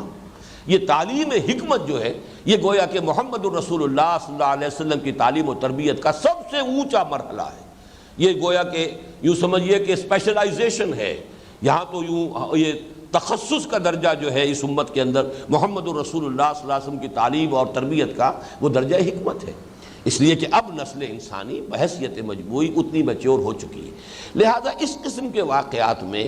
خرق عادت چیزوں کی توجیح کرنے کی، دائیں سے بائیں سے، ادھر سے ادھر سے، توڑ مروڑ کے، یہ جن کے ہاں بھی آپ پائیں، اگر اس اصول کو دیکھ لیں کہ اس دور میں یہ باتیں ہوتی تھیں اور اس وقت نسل انسانی ابھی چونکہ ذہنی طور پر بلوغ کے اس مرحلے کو نہیں پہنچی تھی، لہذا خرق عادت ہی کے ذریعے سے انہیں زیادہ مائل کرنا حق کی طرف اور سیدھے راستے کو اختیار کرنے کی طرف، یہ وہ معاملہ تھا جو اللہ تعالیٰ نے اختیار فرمایا. یہی وجہ ہے کہ جب انہیں شریعت دی گئی، کتاب دی گئی، اب جب ان سے قول و قرار لیا گیا تو اس وقت کوہ طور کو ان کے سروں پر معلق کر دیا گیا۔ اب اس کی بعض مفسرین نے تعویل کی ہے کہ بس زلزلہ سا آیا تھا اور زلزلے کی وجہ سے انہیں ایسا محسوس ہوا تھا کہ شاید یہ پہاڑ ہم پر گر جائے گا۔ حالانکہ جو الفاظ ہیں وہ اس قدر کھلے ہیں کہ ان میں اس قدر کی اس قسم کی تعویل کرنا، جیسے بعض لوگوں نے حضرت موسیٰ علیہ السلام کے عصا سے جو سمندر پھٹا تھا، اب وہ ان کو بھی کہا انہوں نے کہ یہ ایک مد و جزر کا معاملہ تھا، جیسے کہ جوار بھاٹا ہوتا ہے، اتار چڑھاؤ ہوتا ہے۔ جب حضرت موسیٰ اور ان کی قوم آئے وہاں ساحل پر تو وہ سمندر اترا ہوا تھا، خشکی نکلی ہوئی تھی، وہ پار کر گئے، لیکن جب فرعون اور اس کا لشکر آئے تو اب وہ جو ہے وہ مد پر تھا، وہ جزر کے بجائے اب مد پر آ گیا تھا، غرق ہو گئے۔ لیکن یہ توجیہ کرنا جبکہ قرآن مجید کے الفاظ یہ ہیں فَانْفَلَقَ الْبَحْرُ فَكَانَ كُلُّ فِرْقٍ كَالطَّوْدِ الْعَظِيمِ، سمندر پھٹ گیا اور ہر حصہ ایسے ہو گیا جیسے کہ ایک چٹان کے مانند کھڑا ہو۔ یہ الفاظ ہیں قرآن کے۔ اب یہ الفاظ اس تعویل کے متحمل نہیں ہیں۔ اسی طریقے سے یہ الفاظ جو ہیں وَإِذْ أَخَذْنَا مِيثَاقَكُمْ وَرَفَعْنَا فَوْقَكُمُ الطُّورَ، ہم نے اٹھا لیا تمہارے سروں کے اوپر پہاڑ کو، خُذُوا مَا آتَيْنَاكُمْ بِقُوَّةٍ، اور ہم نے کہا ان سے کہ اب پکڑو اس کو مضبوطی کے ساتھ، تھامو اسے، تمسک اس کے ساتھ تمہارا تمسک ہونا چاہیے۔ وَاذْكُرُوا مَا فِيهِ، اور اس کتاب جو تمہیں دی جا رہی ہے تورات، یاد رکھو اسے، مستحضر رکھو اسے حرز جان بناؤ، اسی کے مطابق تمہیں عمل کرنا ہے، لعلکم تتقون، تاکہ تم بچ سکو یا تم تقوی کی روش اختیار کر سکو۔ یہ بات بھی نوٹ کیجئے، قرآن مجید میں جیسا کہ بارہا میں نے کہا ہے، اہم مضامین کم سے کم 2 جگہ ضرور آئیں گے۔ اب دیکھیے اس کی مثال نوٹ کر لیجئے، یہی مضمون سورہ اعراف کی آیت نمبر 171 میں آیا ہے، وہاں ہے وَإِذْ نَتَقْنَا الْجَبَلَ فَوْقَهُمْ، جبکہ ہم نے اٹھا لیا پہاڑ کو ان کے اوپر، كَأَنَّهُ ذُلَّةٌ، جیسے کہ سائبان ہو۔ اب دیکھیے یہاں جیسے وہ آیت ہے کَانَ كُلُّ فِرْقٍ كَالطَّوْدِ الْعَظِيمِ، دونوں حصے سمندر کے ایسے ہو گئے جیسے کہ چٹانیں ہیں بڑی بڑی، چٹانوں کی طرح وہ سمندر جو ہے وہ پانی منجمد کر دیا اللہ تعالیٰ نے، اس کو قدرت حاصل ہے۔ اصولی بات تو یہ ہے کہ یہ قوانین فطرت اللہ کے بنائے ہوئے ہیں، ان کو بنا کر اللہ تعالیٰ جو ہے معطل نہیں ہو گیا، اس کی قدرت جو ہے سلب نہیں ہو گئی، وہ یہ نہیں ہے کہ ہمیشہ کے لیے پابند ہو گیا اپنے قانون کا، وہ جب چاہے قانون توڑ کر اپنے خصوصی اختیار سے جو چاہے ظاہر کر دے، جو چاہے جو اس کا جو ہے ظہور فرما دے۔ اس اصول کو جان لیجئے تو پھر یہ کہ کہیں الجھن نہیں ہوگی۔ وہاں بھی اسی لیے اس تعویل کا راستہ روک دیا، کَانَ كُلُّ فِرْقٍ كَالطَّوْدِ الْعَظِيمِ، دونوں حصے ایسے ہو گئے جیسے کہ بڑی چٹانیں ہوں۔ اب یہاں بھی دیکھیے وَإِذْ نَتَقْنَا الْجَبَلَ فَوْقَهُمْ كَأَنَّهُ ذُلَّةٌ، جبکہ اٹھا لیا ہم نے ان کے اوپر پہاڑ کو بالکل ایسے جیسے سائبان ہوتا ہے۔ اب اس کے لیے تعبیر کرنا کہ زلزلہ تھا اور زلزلے میں تو محسوس ہی ایسے ہوتا ہے کہ جیسے کوئی شے تمہارے اوپر گر پڑے گی، ابھی دیوار آ پڑے گی، چھت گر جائے گی، تو یہ ساری تعویلات در حقیقت اس ایک اصول کو پہلے سمجھ لیں کہ یہ نسل انسانی کے عہد طفولیت کا تذکرہ ہو رہا ہے۔ اس وقت قدم قدم پر خرق عادت ہوتا تھا، قدم قدم پر اللہ تعالیٰ اپنے قوانین طبیعی کو توڑ کر اپنی قدرت کا اظہار فرماتا تھا۔ تو اگر اس اصول کو ایک دفعہ انسان تسلیم کر لے گا تو پھر بار بار جو ہے اسے خامخواہ تردد کی ضرورت پیش نہیں آئے گی۔ اب یہاں تتقون کا جو ہے یہ آیت پوری سن لیجئے، سورہ اعراف کی آیت نمبر 171، وَإِذْ نَتَقْنَا الْجَبَلَ فَوْقَهُمْ كَأَنَّهُ ذُلَّةٌ وَظَنُّوا أَنَّهُ واقع بِهِمْ، اور انہیں یقین ہو گیا کہ گرا چاہتا ہے ان کے اوپر۔ خُذُوا مَا آتَيْنَاكُمْ بِقُوَّةٍ، بالکل وہی الفاظ جو یہاں آئے ہیں وہی الفاظ وہاں ہیں، خُذُوا مَا آتَيْنَاكُمْ بِقُوَّةٍ، تھامو مضبوطی کے ساتھ جو ہم نے تمہیں دیا ہے، یہ کتاب دی ہے، شریعت دی ہے، اسے مضبوطی کے ساتھ تھامو۔ وَاذْكُرُوا مَا فِيهِ لَعَلَّكُمْ تَتَّقُونَ، اور اب اس کو یاد رکھو، حرز جان بناؤ، مستحضر رکھو جو اس میں ہے تاکہ تم بچ سکو۔ تتقون کا اصل میں لفظی مفہوم تو یہی ہے، وقا یقی کے معنی ہے بچنا، وقنا عذاب النار، قنا اصل میں ہے یہ، تو اس سے ہے بچا لے اللہ ہمیں آگ کے عذاب سے۔ تتقون کا ترجمہ تاکہ تم بچ سکو، لیکن بچ سکو سے مراد کیا ہے؟ ایک بچنا یہ ہے کہ اس دنیا میں انسان اللہ تعالیٰ کے احکام کی خلاف ورزی سے بچے، یہ تقویٰ ہے جسے ہم کہتے ہیں۔ تقویٰ کی روش کیا ہے؟ اللہ کے احکام کو نہ توڑا جائے، اللہ کے فرامین جو ہے ان کی پابندی کی جائے، بچ بچ کر پھونک پھونک کر قدم رکھا جائے، زندگی کے کسی معاملے میں بھی کوئی ایسا قدم میں نہ اٹھا بیٹھوں کہ جس سے میرا پروردگار ناراض ہو جائے، تو یہ تقویٰ کی عملی روش ہے، بچنا پیش نظر ہے۔ اور تقویٰ سے مراد یہ بھی ہے تاکہ تم اللہ کے عذاب سے بچ سکو۔ اللہ کی گرفت سے بچ سکوں۔ اگر یہ روش اختیار کرو گے تو دنیا میں بھی اللہ کے عذاب سے بچو گے اور آخرت میں بھی اخروی عذاب سے بچ جاؤ گے۔ تو یہ دونوں ترجمے ہو سکتے ہیں، تاکہ تم تقویٰ کی روش اختیار کر سکو، یا یہ کہ اس سب کا جو اصل مقصود ہے تاکہ تم اللہ کی ناراضگی سے، اللہ کی گرفت سے، اللہ کے عذاب سے، اللہ کی سزا سے بچ جاؤ۔ ثم تولیتم من بعد ذلک، پھر تم نے روگردانی کی، پیٹھ موڑ لی، اس کے بعد تم نے قول و قرار کیا، ہمارے ساتھ معاہدہ کیا۔ اب یہاں بھی ایک اشکال پیدا ہوتا ہے کہ وہ لوگ جنہوں نے قول و قرار کیا تھا وہ تو مر کھپ چکے، اس وقت تو ان کی جو نسلیں تھیں جو کہ نزول قرآن کے وقت موجود تھی ان سے گفتگو ہو رہی ہے۔ تو یہ بات جو قرآن کہہ رہا ثم تولیتم، مخاطب اس وقت وہ یہودی ہے، وہ بنی اسرائیل ہے کہ جو حضور کے زمانے میں موجود ہیں۔ قول و قرار جنہوں نے کیا تھا وہ تھے جو حضرت موسیٰ کے زمانے میں تھے۔ تو زمانی فصل جو ہے 2000 برس کا ہے۔ تو یہ تھوڑا سا شبہ جو واقع ہوتا ہے اس کو یوں سمجھ لیجئے کہ جب کوئی قوم اپنے ان بزرگوں کے تمام معاملات کو اون کرتی ہو تو گویا کہ وہ خود بھی مخاطب ہوگی ان تمام چیزوں کی۔ انہوں نے ڈسون نہیں کیا، ان کے معاملات کو تسلیم کیا، پھر یہ کہ طرز عمل جو انہوں نے اختیار کیا خلاف ورزی کا اسی کو وہ خود اختیار کیے ہوئے ہیں۔ تو اس اعتبار سے یہ خطاب جو ہے اور ان کے اوپر اس فرد جرم کا عائد کیا جانا بالکل درست ہے، اس لیے کہ وہ اسی قوم کے ساتھ اپنے آپ کو منسوب کر رہے ہیں، اسی کے مطابق جو ہے وہ ان کا دعویٰ ہے۔ پھر یہ کہ ان کا اپنا طرز عمل بھی آج وہی ہے کہ جو ان کے ان آباء و اجداد نے کیا تھا کہ اللہ سے عہد کر کے توڑ دیا۔ اس حوالے سے وہ اشتباہ جو ہے وہ کوئی زیادہ وزنی نہیں ہے۔ ثم تولیتم من بعد ذلک فلولا فضل اللہ علیکم ورحمتہ، تو اگر اللہ تعالیٰ کا فضل اور اس کی رحمت شامل حال نہ ہوتی لکنتم من الخاسرین، تو تم کبھی کے ہو چکے ہوتے خسارہ پانے والوں میں۔ یہ اللہ تعالیٰ کا فضل، اس کی رحمت جو ہے یہ بار بار قرآن مجید میں آتا ہے۔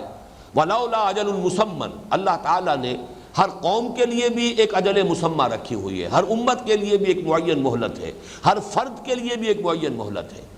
اس مہلت سے پہلے اللہ گرفت نہیں کرتا، انہیں چھوٹ دیتا ہے، ڈھیل دیتا ہے۔ ہو سکتا ہے کہ اپنی روش کو درست کر لیں، ہو سکتا ہے توبہ کر لیں، ہو سکتا ہے لوٹ آئیں۔ اللہ رسی دراز کرتا ہے، بسا اوقات یہ بھی ہوتا ہے کہ اللہ تعالیٰ کی توفیق سے کوئی قوم یا فرد توبہ کر لے۔ ایسا بھی ہوتا ہے رسی دراز ہونے کی وجہ سے سرکشی میں اور بڑھتے چلے جاتے، اور جو بھی ان کے اندر خبث تھا، جو بھی خرابی تھی، وہ پوری کی پوری ظاہر ہو جاتی ہے۔ تو اللہ تعالیٰ کی چونکہ سنت معین ہے، اللہ کی طرف سے افراد کی بھی مہلت معین ہے، وہ اجل ہے ہماری اس دنیا کے اندر، جو موت کا وقت آنا ہے اس وقت تک ہر ایک کے لیے کھلی چھوٹ ہے، جو راستہ چاہو اختیار کر لو۔ اسی طرح قوموں کے لیے، اسی طریقے سے امتوں کے لیے وہ اجل معین ہے، اجل مسمى ہے۔ تو یہ اگر اللہ تعالیٰ کی رحمت اور اللہ تعالیٰ کی طرف سے فضل نہ ہوتا تو تمہارے جو کرتوت تھے وہ تو ایسے تھے کہ بہت پہلے تمہاری ہلاکت کا فیصلہ ہو چکا ہوتا، اللہ تعالیٰ کی طرف سے عذاب جو ہے آخری تم پر نازل ہو گیا ہوتا۔ اس میں خاص طور پر ایک بات اور نوٹ کرنے کی ہے، اللہ تعالیٰ نے اس قوم کے ساتھ ایک خاص معاملہ کیا ہے جو سابقہ رسولوں کی قوموں کے ساتھ نہیں ہوا۔ حضرت نوح علیہ السلام کی قوم نے حضرت نوح علیہ السلام کی دعوت کو رد کیا، ان کے نگاہوں کے سامنے قوم ہلاک کر دی گئی، غرق کر دی گئی۔ حضرت ہود علیہ السلام کی قوم نے حضرت ہود کی دعوت کو قبول کرنے سے انکار کیا، ملیہ بیٹ کر دی گئی، انہی کی زندگی کے اندر ملیہ بیٹ کر دی گئی، انہیں مزید مہلت نہیں دی گئی۔ حضرت صالح کی قوم کا بھی یہی حشر ہوا، حضرت لوط کو بھیجا گیا سدوم اور عامورہ کی بستیوں کی طرف، اس کے رہنے والوں کا یہی حشر ہوا۔ حضرت شعیب علیہ السلام کی قوم جو تھی اس کا یہی حشر ہوا۔ حضرت موسیٰ اور ان کے ساتھیوں کی نگاہوں کے سامنے آل فرعون جو ہے، فرعون اور آل فرعون غرق کیے گئے۔ لیکن یہود کے ساتھ ایک رعایت ہوئی ہے اللہ کی، اللہ تعالیٰ کی یہ رعایت جو ہے اگرچہ اس کا جو نتیجہ نکلنے والا ہے وہ تو جو میری کتاب ہے سابقہ اور موجودہ مسلمان امتوں کا ماضی، حال اور مستقبل، تفصیل سے میں یہ چیزیں لکھ چکا ہوں، لیکن یہ کہ یہ معاملہ کسی اور قوم کے ساتھ نہیں ہوا ہے۔ اب اسے چاہے آپ پریفرنشل ٹریٹمنٹ کہہ لیں، وَأَنِّي فَضَّلْتُكُمْ عَلَى الْعَالَمِينَ کا ایک مظہر یہ بھی ہے کہ اس قوم کو حضرت مسیح علیہ السلام کی بعثت کے بعد ہلاک ہو جانا چاہیے تھا۔ قانون خداوندی یہی رہا، اس لیے کہ حضرت مسیح کے بارے میں صراحت کے ساتھ قرآن میں ہے رسولاً الی بنی اسرائیل، سورہ آل عمران میں پوری وضاحت کے ساتھ کہ انہیں رسول بنا کر بھیجا گیا ہے بنی اسرائیل کی طرف۔ سورہ صف میں بھی ہے وَإِذْ قَالَ عِيسَى ابْنُ مَرْيَمَ يَا بَنِي إِسْرَائِيلَ إِنِّي رَسُولُ اللَّهِ إِلَيْكُمْ مُصَدِّقًا لِمَا بَيْنَ يَدَيَّ مِنَ التَّوْرَاةِ وَمُبَشِّرًا بِرَسُولٍ يَأْتِي مِن بَعْدِي اسْمُهُ أَحْمَدُ۔ تو بنی اسرائیل کی طرف رسول بنا کر حضرت مسیح بھیجے گئے، اور حضرت مسیح کی نہ صرف یہ کہ انہوں نے دعوت قبول نہیں کی بلکہ اپنے بش پڑتے تو انہیں سولی پر چڑھا دیا۔ اس کے باوجود اس قوم کو ہلاک نہیں کیا گیا۔ اب یا تو یہ ایک رعایت ہے، یا یہ کہ بہرحال چونکہ اس کا آخری جو حشر ہونا ہے، اور ایک جو حکمت میرے سامنے آئی ہے وہ میں اپنی اس کتاب میں لکھ چکا ہوں کہ ان کے ہاتھوں اس امت مسلمہ کا جو برتر اور افضل تر حصہ ہے اس کو بدترین سزا دینی مقصود ہے اللہ تعالیٰ کی حکمت میں۔ عربوں کو جو توہین اور تذلیل آج ہو رہی ہے ہماری نگاہوں کے سامنے، کہ جس ریاست کو تسلیم کرنے کے لیے تیار نہیں تھے، نصف صدی ہونے کو آ رہی ہے، اس کے ساتھ بیٹھنے کو تیار نہیں تھے، اس سے گفتگو کرنے کو تیار نہیں تھے، اس کے ہاتھوں 3 مرتبہ پٹائی ہو چکی ہے، اور اب ایک ایک کر کے ہر ملک جو ہے اس کے ساتھ ایک سے دوسرا آگے بڑھ کر، ابھی شاہ حسین صاحب نے جو کچھ کیا وہ تو سب سے آگے نکل گئے، خاموشی اندر ہی اندر وہ ساری دوستی کی پینگیں بڑھا کر، اور وہ تو سرحد ہی گویا کہ کل عدم کر دی ہے انہوں نے، شرق اردن کے درمیان اسرائیل کے درمیان اب کوئی سرحد نہیں، اوپن آمد و رفت۔ یہ حال ہو رہا ہے اس قوم کے ہاتھوں توحید اور تذلیل کا جو مغضوب علیہم ہے، ضربت علیہم الذلۃ والمسکنۃ وباؤوا بغضب من اللہ۔ اسی کو میں کہتا رہا ہوں کہ یہ جو انگریزی محاورہ ہے to add insult to injury, جس کی مثال بھی میں نے دی ہے کہ یو پی کے علاقوں میں، دیہاتی علاقوں میں ایک دستور تھا کہ جب کسی کو کوئی سزا دیتے تھے، مثلا راجپوت ہے، اب راجپوت کو کہ کوئی بڑا غلط حرکت اس سے سرزد ہو گئی، جوتیاں لگانی ہیں اس کو، تو چمار کے ہاتھوں سے جوتیاں لگواتے تھے تاکہ ایک تو جوتی لگنے کی جو تکلیف ہے وہ ہو، اور ایک یہ کہ چمار کے ہاتھوں جوتی لگ رہی ہے، یہ ہے to add insult to injury والی بات۔ یہ معاملہ اس امت کے افضل حصے کے ساتھ، یعنی عرب افضل ہے، اس میں کوئی شک نہیں، اللہ تعالیٰ نے انہیں فضیلت دی ہے، وہ امیین ہیں، حضور ان میں سے تھے صلی اللہ علیہ وسلم، یہ رتبہ بلند ملا جس کو مل گیا ہر مدعی کے واسطے دار و رسل کہا، حضور انہی میں سے تھے۔ پھر ان کی زبان میں یہ کتاب موجود ہے، ہمیں تو چٹائی توڑ تعلیم حاصل کرنی پڑتی ہے اس کتاب کو سمجھنے کے لیے، ان کی مادری زبان میں یہ کتاب موجود ہے۔ پھر جو ان کے کرتوت ہیں، جو ان کا طرز عمل ہے، ان کا رخ جو ہے جدھر ہے، جس طرح اللہ کی کتاب کو انہوں نے اپنی پیٹھوں کے پیچھے پھینکا ہے، نبذ فریق من الذین اوتوا الکتاب کتاب اللہ وراء ظہورہم، تو اس کی سزا جو ہے آج شاید اسی لیے ان کو باقی رکھا گیا کہ اس امت مسلمہ، امت محمد صلی اللہ علیہ وسلم کے افضل حصے کی پٹائی اور ان پر جو اللہ تعالیٰ کا عذاب آنا وہ ان کے ہاتھوں آئے گا۔ اس کے بعد ان کی آخری جو ہے وہ ایکسٹرمینیشن، اور وہ حضرت مسیحی کے ہاتھوں ہوگی، وہ قانون خداوندی پورا ہوگا، جیسے حضرت نوح کی نگاہوں کے سامنے ان کی پوری قوم غرق ہوئی، حضرت ہود کے عین اپنے سامنے ان کی پوری قوم جو ہے وہ ہلاک کی گئی، حضرت صالح کے سامنے ان کی قوم ہلاک کی گئی، حضرت لوط علیہ السلام کی موجودگی میں، بلکہ یہ کہ ذرا انہیں کہہ دیا گیا تھا کہ یہاں سے چلے جاؤ، ورنہ یہ ہے کہ ان کی زندگی ہی میں وہ پوری دونوں بستیاں ختم ہوئیں، اور حضرت موسیٰ کے تو عین نگاہوں کے سامنے آل فرعون غرق کیے گئے۔ اسی طریقے سے حضرت عیسیٰ کے ہاتھوں ہی یہ قوم ہلاک ہونی ہے۔ حضرت عیسیٰ علیہ السلام کو دوبارہ آنا ہے، زندہ آسمان پر اٹھائے گئے ہیں، اور آخری دور کے یہ واقعات جو ہے اس کے لیے سٹیج بالکل تیار ہو رہا ہے۔ تمہید جس کو کہتے ہیں، تمہید کہتے ہی اسے ہیں بستر بچھانا، مہدت لہو تمہیدا، اس کے لیے میں نے پوری طرح راہ جو ہے ہموار کر دی ہے، ان حالات و واقعات کے لیے سٹیج تیار ہو رہا ہے، بلکہ ہو چکا ہے۔ بہرحال اس کو نوٹ کر لیجئے، ثم تولیتم من بعد ذلک فلولا فضل اللہ علیکم ورحمتہ لکنتم من الخاسرین۔ اب دوسرا واقعہ آ رہا ہے ان کی تاریخ کا، وَلَقَدْ عَلِمْتُمُ الَّذِينَ اعْتَدَوْا مِنْكُمْ فِي السَّبْتِ فَقُلْنَا لَهُمْ كُونُوا قِرَدَةً خَاسِئِينَ فَجَعَلْنَاهَا نَكَالًا لِمَا بَيْنَ يَدَيْهَا وَمَا خَلْفَهَا وَمَوْعِظَةً لِلْمُتَّقِينَ۔ اور تم خوب جانتے ہو، وَلَقَدْ عَلِمْتُمْ، یہ اندازہ تم خوب جانتے ہو، یہ واقعہ جو ہے ان کی تاریخ کا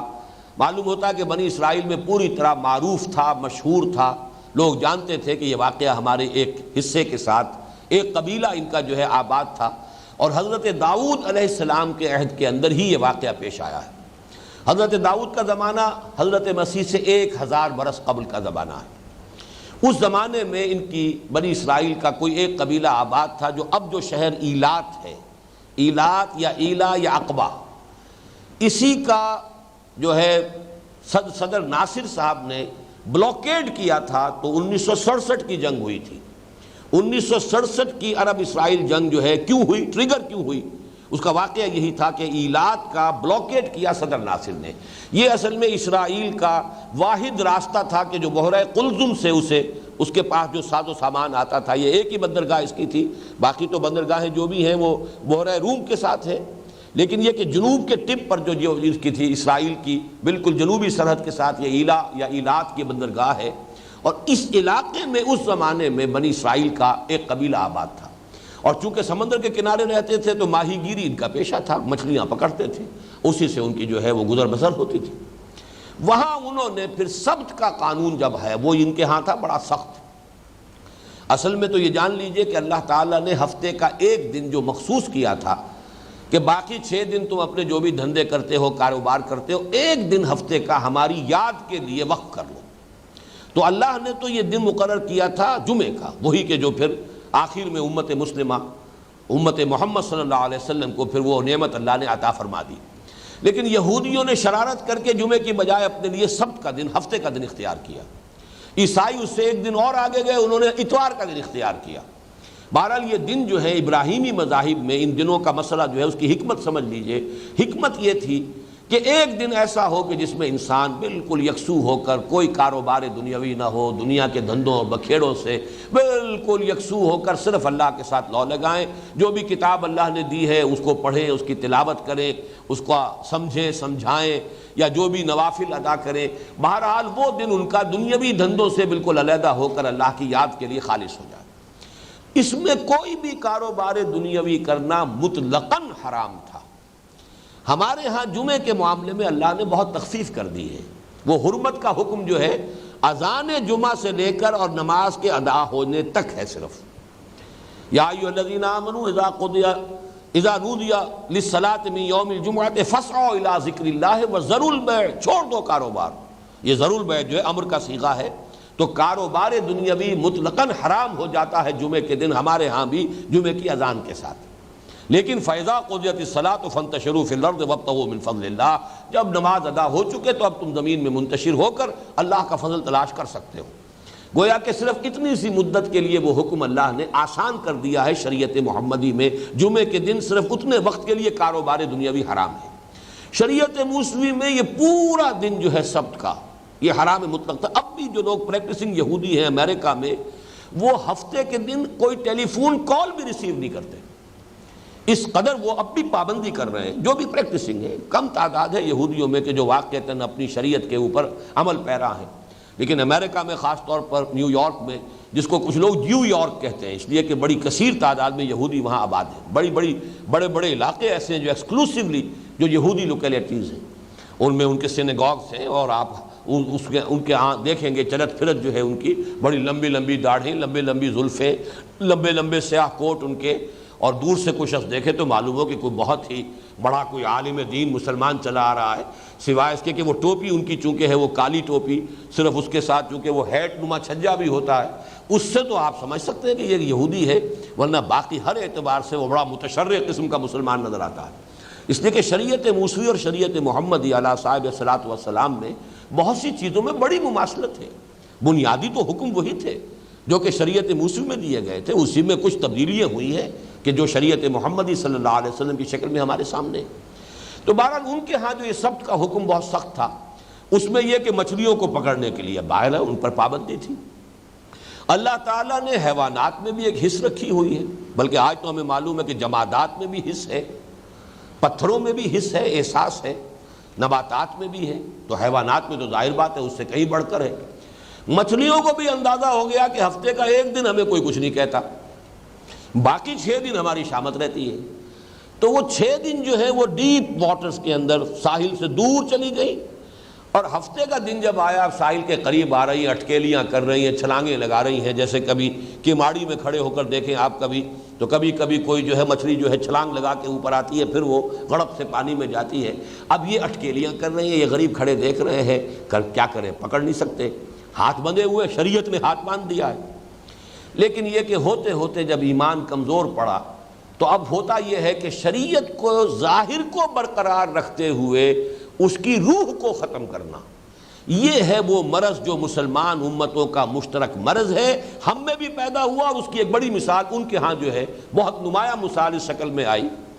انہوں نے کرنا یہ شروع کر دیا کہ ہفتے کے روز بڑے بڑے گڑھے کھود کر سمندر کا پانی مچھلیوں سمیت وہ چلا آیا ہے، گڑھوں کے اندر جو ہے وہ لے آئے، اور پھر ان کا جو تعلق تھا سمندر کے ساتھ اس کو بلاک کر دیا۔ اب یہ پونڈ جو بن گئے، یہ جو تالاب بن گئے ساحل کے ساتھ ساتھ، ان میں مچھلیاں بھی ہیں، سمندر میں واپس جانے کا راستہ انہوں نے بلاک کر دیا۔ مچھلی پکڑی تو نہیں،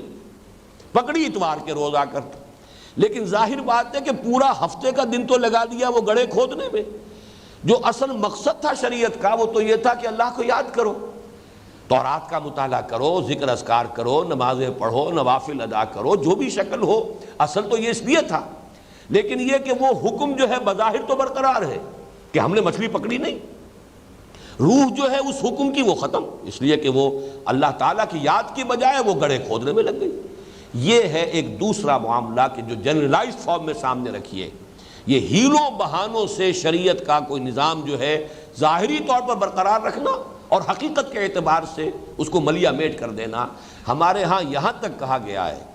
اور یہ چیزیں ابو الفضل اور فیضی جیسے علماء کے بارے میں کہی گئی ہیں کہ شریعت کا چونکہ قانون ہے کہ آپ کے پاس مال جو ہے اور آپ صاحب نصاب سال بھر رہے ہو، ہولان ہول اگر ہو جائے تب زکوٰۃ جو ہے وہ آپ کے ذمے ہے۔ 11 مہینے کے بعد اپنی ساری دولت بیوی کے نام منتقل کر دی، لہذا آپ کے پاس دولت 11 مہینے نہیں رہی، اب آپ تو فقیر ہو گئے، آپ کے پاس کچھ نہیں ہے، نصاب نہیں ہے، لہذا زکوٰۃ نہیں دینی۔ اب 11 مہینے جب بیوی کی اس کی جو ہے ملکیت میں ہوئے تو اس کو واپس منتقل کروا لیا تاکہ سال کسی پر پورا ہو ہی نہ، زکوٰۃ دینی نہ پڑے۔ اب یہ جو ہے یہ شریعت کے ساتھ کھیل ہے، مذاق ہے، بازی بازی بارش بابا ہم بازی۔ یہ ایک مثال ہے جو کہی جاتی ہے، میں نے عرض کر دی، باقی اس کی اور بے شمار شکلیں ہیں کہ ظاہری اعتبار سے شریعت کا حکم برقرار، بالکل ایسے جیسے کہ کوئی چوکھٹ ہے، اندر سے تو کھا گئی اس کو دیمک، لیکن دیمک کو بھی اللہ نے اتنی عقل دے رکھی ہے کہ اوپر ایک ونیئر وہ چھوڑتی جاتی ہے کہ اگر کہیں اوپر سے نظر آ گیا گھر والوں کو کہ چوکھٹ کے اندر دیمک لگی ہوئی ہے تو ہماری شامت آ جائے گی، لہذا اوپر وہ ایک چپٹی سی رہتی ہے، اس کو وہ ختم نہیں ہونے دیتی، اندر ہی اندر جو ہے اس کو کھا جاتی ہے۔ تو شریعت کو اس کی اصل روح کو قطربود کر دینا، لیکن اس کے اوپر ایک ونیئر قائم رکھنا کہ شریعت کی پابندی ہو رہی ہے، یہ ہے شریعت کے ساتھ مذاق، جس کی سب سے نمایاں مثال یہ تھی۔ وَلَقَدْ عَلِمْتُمُ الَّذِينَ اعْتَدَوْا مِنْكُمْ فِي السَّبْتِ فَقُلْنَا لَهُمْ كُونُوا قِرَدَةً خَاسِئِينَ۔ یہ بھی نوٹ کر لیجئے، یہ واقعہ ابھی زیادہ تفصیل کے ساتھ سورہ اعراف میں آ چکا ہے، کیوں کہہ رہا ہوں؟ اگرچہ ترتیب مصحف میں تو سورہ اعراف بہت دور ہے ابھی، لیکن یہ کہ چونکہ ترتیب نزول میں سورہ اعراف مکی ہے اور یہ ہم پڑھ رہے ہیں سورہ بقرہ یہ مدنی ہے، اس کے نزول سے قبل سورہ اعراف نازل ہو چکی ہے، لہذا تفصیل جو ہے 163 آیت سے لے کر 166 آیت تک، یعنی 4 آیات میں وہاں تفصیل کے ساتھ یہ واقعہ آیا ہے، اور جو باقی تفاصیل انشاءاللہ جب وہاں پہنچیں گے تو اسی وقت اس کا مطالعہ کریں گے۔ اس وقت جتنی ضروری بات تھی اس آیت کو سمجھنے کے لیے وہ میں نے گوش گزار کر دی۔ وَلَقَدْ عَلِمْتُمُ الَّذِينَ اعْتَدَوْا مِنْكُمْ فِي السَّبْتِ، اور تم خوب جانتے ہو اپنے میں سے ان لوگوں کو جنہوں نے ہفتے کے قانون میں زیادتی کی، اس کو غتربود کیا، اس کو توڑا۔ وَقُلْنَا لَهُمْ كُونُوا قِرَدَةً خَاسِئِينَ، تو ہم نے ان سے کہہ دیا، یعنی ہمارا یہ حکم ہوا کہ بن جاؤ ذلیل بندر۔ یہاں پھر وہی دقت پیش آتی ہے ہمارے جدید مفسرین کو کہ یہ مس جو ہے مانوی تھا، ان کی سیرت کے اعتبار سے تھا، ان کے کردار کے اعتبار سے تھا، یہ شکلیں جو ہے تبدیل نہیں کی گئی تھی۔ یہ پھر وہی دقت ہے، خرق عادت کی کوئی توجیہ ایسی کرنے کی کوشش کہ جس میں فزیکل لاز ٹوٹنے نہ پائیں۔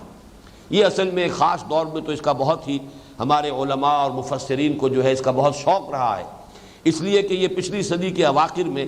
جب کہ سائنس آئی ہے ہمارے ہاں، اور وہ سائنس کا دور بھی تھا نیوٹونین فزکس کا دور، تو اس پر اتنا یقین تھا اس سائنس کے اوپر، فزکس کے اوپر، کہ گویا کہ قرآن مجید کو بھی ہم نے اس کے تابع کرنے کی کوشش کی۔ اگرچہ اس صدی میں جب کہ نیوٹونین ایرا شروع ہو چکا ہے، فزکس کے پریمیسز چینج ہو چکے ہیں، اس کی بنیادیں ہل چکی ہیں، اب وہ میٹر نام کی کوئی شے ہے ہی نہیں دنیا میں۔ میٹر ہے کیا؟ یہ تو انرجی ہی انرجی ہے، میٹر تو کوئی شے ہے ہی نہیں۔ جو کبھی 2 علیحدہ علیحدہ کیٹیگریز تھی، matter and energy, and matter is indestructible, یہ ساری جتنی بھی باتیں تھیں وہ سب کی سب ہوا ہو چکی ہیں، لیکن کچھ لوگ ابھی تک اسی فضا میں رہتے ہیں۔ یہیں پر اسی مقام پر لیکچر دیا تھا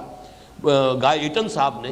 اور میں نے حیران رہ گیا تھا ان کی زبان سے یہ الفاظ سن کر کہ آپ یہ نہ سمجھیے یورپ کے لوگ بھی اکثر و بیشتر، مغرب کے لوگ، یورپ کے، امریکہ لوگ بھی، وہ بھی آج بھی نیوٹونین ایرا میں رہ رہے ہیں ذہنی اعتبار سے، یہ جو آئنسٹائن کا فلسفہ اس کے حوالے سے جو سارے فزکس کے معاملات میں انقلاب آ چکا ہے، یہ صرف فزسسٹ جو ہے، فزکس پڑھنے والے اور جو اس کے علماء ہیں، اس کے جو اسکالرز ہیں، وہ ان کو معلوم ہے۔ عام آدمی آج بھی نیوٹونین ایرا میں سانس لے رہا ہے، مغرب کا عام آدمی بھی۔ تو ہمارے ہاں تو ظاہر بات ہے کہ یہ صورت جو ہے اس سے بھی زیادہ شدید ہے، تو ہر چیز کی کوئی نہ کوئی جو ہے فزیکل توجیہ کرنے کی کوشش، قطعاً کوئی ضرورت نہیں، شکلیں مسخ کی گئی ان کی،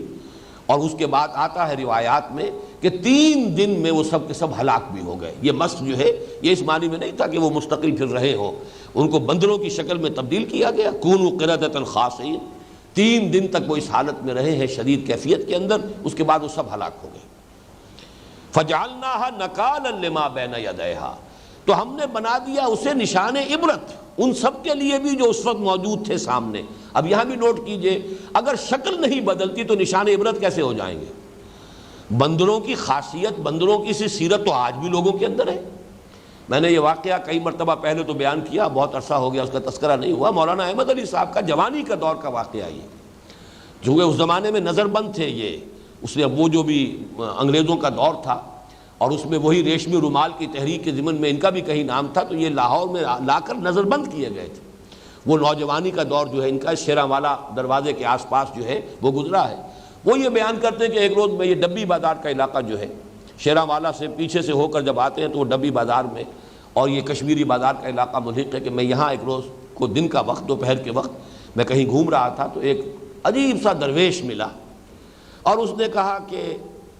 میں کسی انسان سے ملنا چاہتا ہوں، مجھے کوئی پتہ دے سکتے ہو کسی انسان سے ملاقات کر سکوں؟ اب ان کا نوجوانی کا دور تھا، کہا کہ میں نے استہزائی انداز میں کہا یہ بھرا بازار ہے، آپ کو انسان نظر نہیں آ رہے؟ یہ سارے کون ہیں؟ یہ سب جو چاروں طرف ہے، یہ چل رہے ہیں، سودا خرید رہے ہیں، دکانوں پہ سودا بیچ رہے ہیں، یہ انسان نہیں ہے؟ لیکن انہوں نے کہا، اس شخص نے، نہیں مجھے تو کوئی انسان نظر نہیں آ رہا۔ اور اس وقت پھر مولانا احمد علی کہتے ہیں کہ میری عجیب کیفیت ہو گئی کہ میں نے جب دیکھا تو معلوم ہوا کسی دکان پر بندر بیٹھا، کسی پر سور بیٹھا ہے، کسی پر کوئی اور لنگور بیٹھا ہے، سب لوگوں کی جو مانوی سیرتیں تھیں وہ ظاہر ہو گئی ہیں۔ تو ہم اب بھی سیرت و کردار کے اعتبار سے تو کسی کے اندر وہ نقالی ہے، بندر والی نقالی ہے، کسی کے اندر اونٹ والا کینہ جو ہے وہ موجود ہے، کسی کے اندر حرص ہے، کسی میں حسد ہے، کسی میں بغض جو ہے، یہ ساری کی ساری بیماریاں مسلمانوں کے اندر۔ کوئی اتنا جو ہے یوں سمجھیے کہ صفاک ہے کہ بھیڑیا ہے اصل میں انسانی شکل کے اندر، اس قدر بے رحم بھیڑیوں کی طرح۔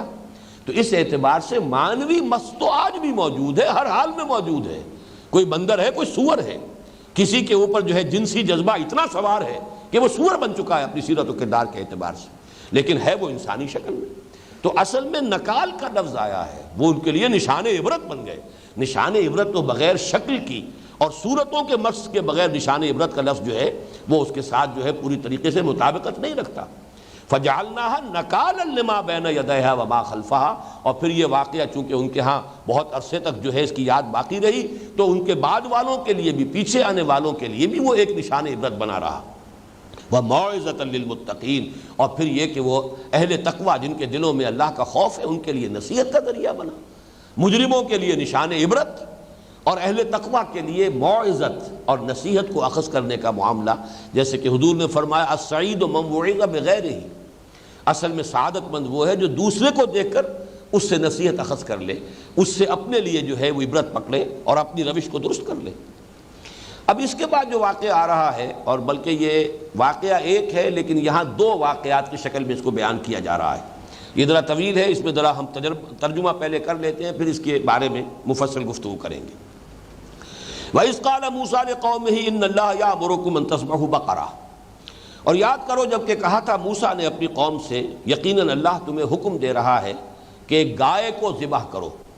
یہ بقرہ جو ہے عربی زبان میں اگرچہ گائے کے لیے آتا ہے، اور اس کا نر جو ہے مذکر وہ سور کا لفظ موجود ہے بیل کے لیے، لیکن عام یوسیج میں نر اور مادہ دونوں کے لیے بھی بقرہ کا لفظ استعمال ہو جاتا ہے۔ اس لیے بعض لوگوں کا خیال، بعض لوگوں نے ترجمہ بیل کیا ہے یہاں، لیکن یہ کہ اس سے آگے چل کر جب بات آتی ہے عوان بین ذالک، نہ بکر ہو تو یہ کہ بن بیاہی ہو، بچیا، وہاں ثابت ہو جاتا ہے کہ یہاں مراد بیل نہیں بلکہ گائے ہے۔ ایک گائے ذبح کرو۔ قالوا اتتخذنا ہزوا، انہوں نے کہا کیا آپ ہمارا مذاق اڑا رہے ہیں، ہم سے استہزاء کر رہے ہیں، تمسخر کر رہے ہیں؟ یہ کیا بات آپ نے کہی کہ گائے ذبح کرو؟ قال اعوذ باللہ ان اکون من الجاہلین، حضرت موسیٰ نے فرمایا میں اللہ کی پناہ میں آتا ہوں اس سے کہ میں جاہلوں میں سے بنوں۔ یہ مذاق کرنا، استہزاء کرنا یہ نبی کی شان نہیں ہوتا۔ ایک جان لیجئے ایک مزاح ہوتا ہے، لطیف انداز کا مزاح، وہ اور شے ہے۔ مذاق اور استہزاء اور تمسخر یہ تو کسی شریف انسان کے بھی شایان شان نہیں کو جائے کہ نبی اور جلیل القدر نبی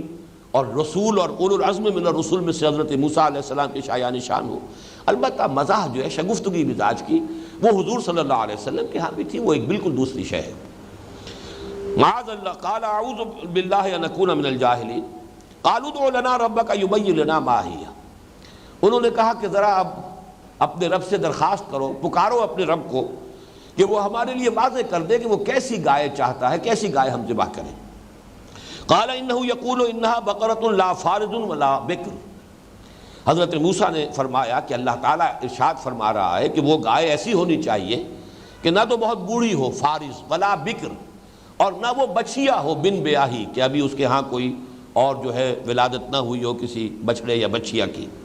تو یہاں ثابت ہو جاتا کہ بیل کے ساتھ یہ معاملہ نہیں ہو سکتا، یہ بکر کا لفظ جو ہے وہ تو گائے ہی پر یعنی مؤنث ہی پر اس کا اطلاق ہوگا۔ لا فارض ولا بکر اوان بین ذالک، اس کے بین بین ہونی چاہیے، درمیانی عمر کی ہو، بالکل بچیا بھی نہ ہو اور بہت بوڑھی بھی نہ ہو۔ ففعلوا ما تؤمرون، تو اب کر گزرو جس کا تمہیں حکم دیا جا رہا ہے، ذبح کرو۔ قالوا ادع لنا ربک یبین لنا ما لونھا۔ اب انہوں نے مزید ایک جو ہے پخ نکالی، انہوں نے کہا کہ ذرا پھر دوبارہ اپنے رب سے درخواست کیجئے، پکاریے اپنے رب کو، مناجات کیجئے، مراقبہ کیجئے، اور اس سے کہیے کہ وہ ہمیں واضح کر دے پوری طرح، یبین لنا ما لونھا، اس کا رنگ کیسا ہونا چاہیے۔ قال انہ یقول انہا بقرۃ صفراء۔ حضرت موسیٰ نے فرمایا کہ اللہ تعالیٰ ارشاد فرما رہا ہے کہ وہ ہونی چاہیے زرد رنگ کی گائے، فاقع لونھا تسر صفراء فاقع لونھا تسر الناظرین، شوخ رنگ ہونا چاہیے اس کا، زرد رنگ شوخ، جو نگاہوں کو بڑا بھلا لگے، تسر الناظرین دیکھنے والوں کو بہت اچھا لگے، مسرت بخش ہو ان کے لیے۔ قالوا ادع لنا ربک یبین لنا ما ہی، پھر کہا انہوں نے کہ پھر ذرا اپنے رب سے مناجات کیجئے، پکاریے اپنے رب کو، اور ذرا کہیے کہ اچھی طرح واضح کر دے وہ ہمارے لیے کہ وہ کیسی گائے کی قربانی چاہتا ہے۔ ان البقرہ تشابہ علینا، یہ کچھ ہمارے اوپر کچھ یہ جو ہے متشابہ ہو گئی ہے، کیسی گائے، کس طرح کی گائے، اور ذرا پوری طریقے سے تعیین ہو جائے۔ وَإِنَّا إِنْ شَاءَ اللَّهُ لَمُهْتَدُونَ، اور انشاءاللہ یہ ہم کوئی گریز نہیں کر رہے، بچنا نہیں چاہ رہے، فرار کا راستہ نہیں تلاش کر رہے، بلکہ ہم چاہتے ہیں کہ ہم پر بات پوری طرح واضح ہو جائے، انشاءاللہ ہم ہدایت پر ہوں گے، ہدایت یافتہ ہوں گے اور اللہ کے حکم پر عمل کریں گے۔ قال انہ یقول انہا بقرۃ لا ذلول تثیر الارض ولا تسقی الحرث۔ تو حضرت موسیٰ نے فرمایا اللہ تعالیٰ کا ارشاد یہ ہے کہ وہ ایسی گائے ہونی چاہیے کہ اس سے کوئی کام نہ لیا جاتا ہو، کمیری گائے نہ ہو، تثیر الارض، نہ تو وہ ہل میں جوتی جاتی ہو، ہمارے ہاں یہ کام صرف بیلوں سے لیا جاتا ہے، اسی لیے شاید بعض حضرات کو خیال ہوا کہ شروع میں ترجمہ انہوں نے بیل کیا ہے، لیکن یہ کہ دوسری جگہوں پر گائیں جو ہیں وہ بھی اس میں استعمال ہوتی ہیں۔ لا ذلول تثیر الارض، نہ تو یہ کہ وہ کمیری ہو اس معنی میں کہ اس کو ہل میں جوتا جاتا ہو کہ وہ ہل چلائے زمین میں، ولا تسقی الحرث، اور نہ ہی وہ کسی رہٹ کے اندر جوتی جاتی ہو کہ اس سے وہ کھیتی کے اندر جو ہے سیراب کرے پانی، کسی رہٹ کو چلائے اور اس سے جو ہے پانی کسی کھیتی کے اندر سیراب کیا جائے، یا جیسے کہ بڑے گہرے کنوؤں میں سے کھینچے جاتا ہے پانی ڈول بڑا سا لے کر، اور وہ بیل جو ہے دور تک رسے کو کھینچتے ہوئے چلے جاتے ہیں، تو نہ تو ان کسی کاموں میں سے اس کا کوئی حصہ نہیں ہونا چاہیے۔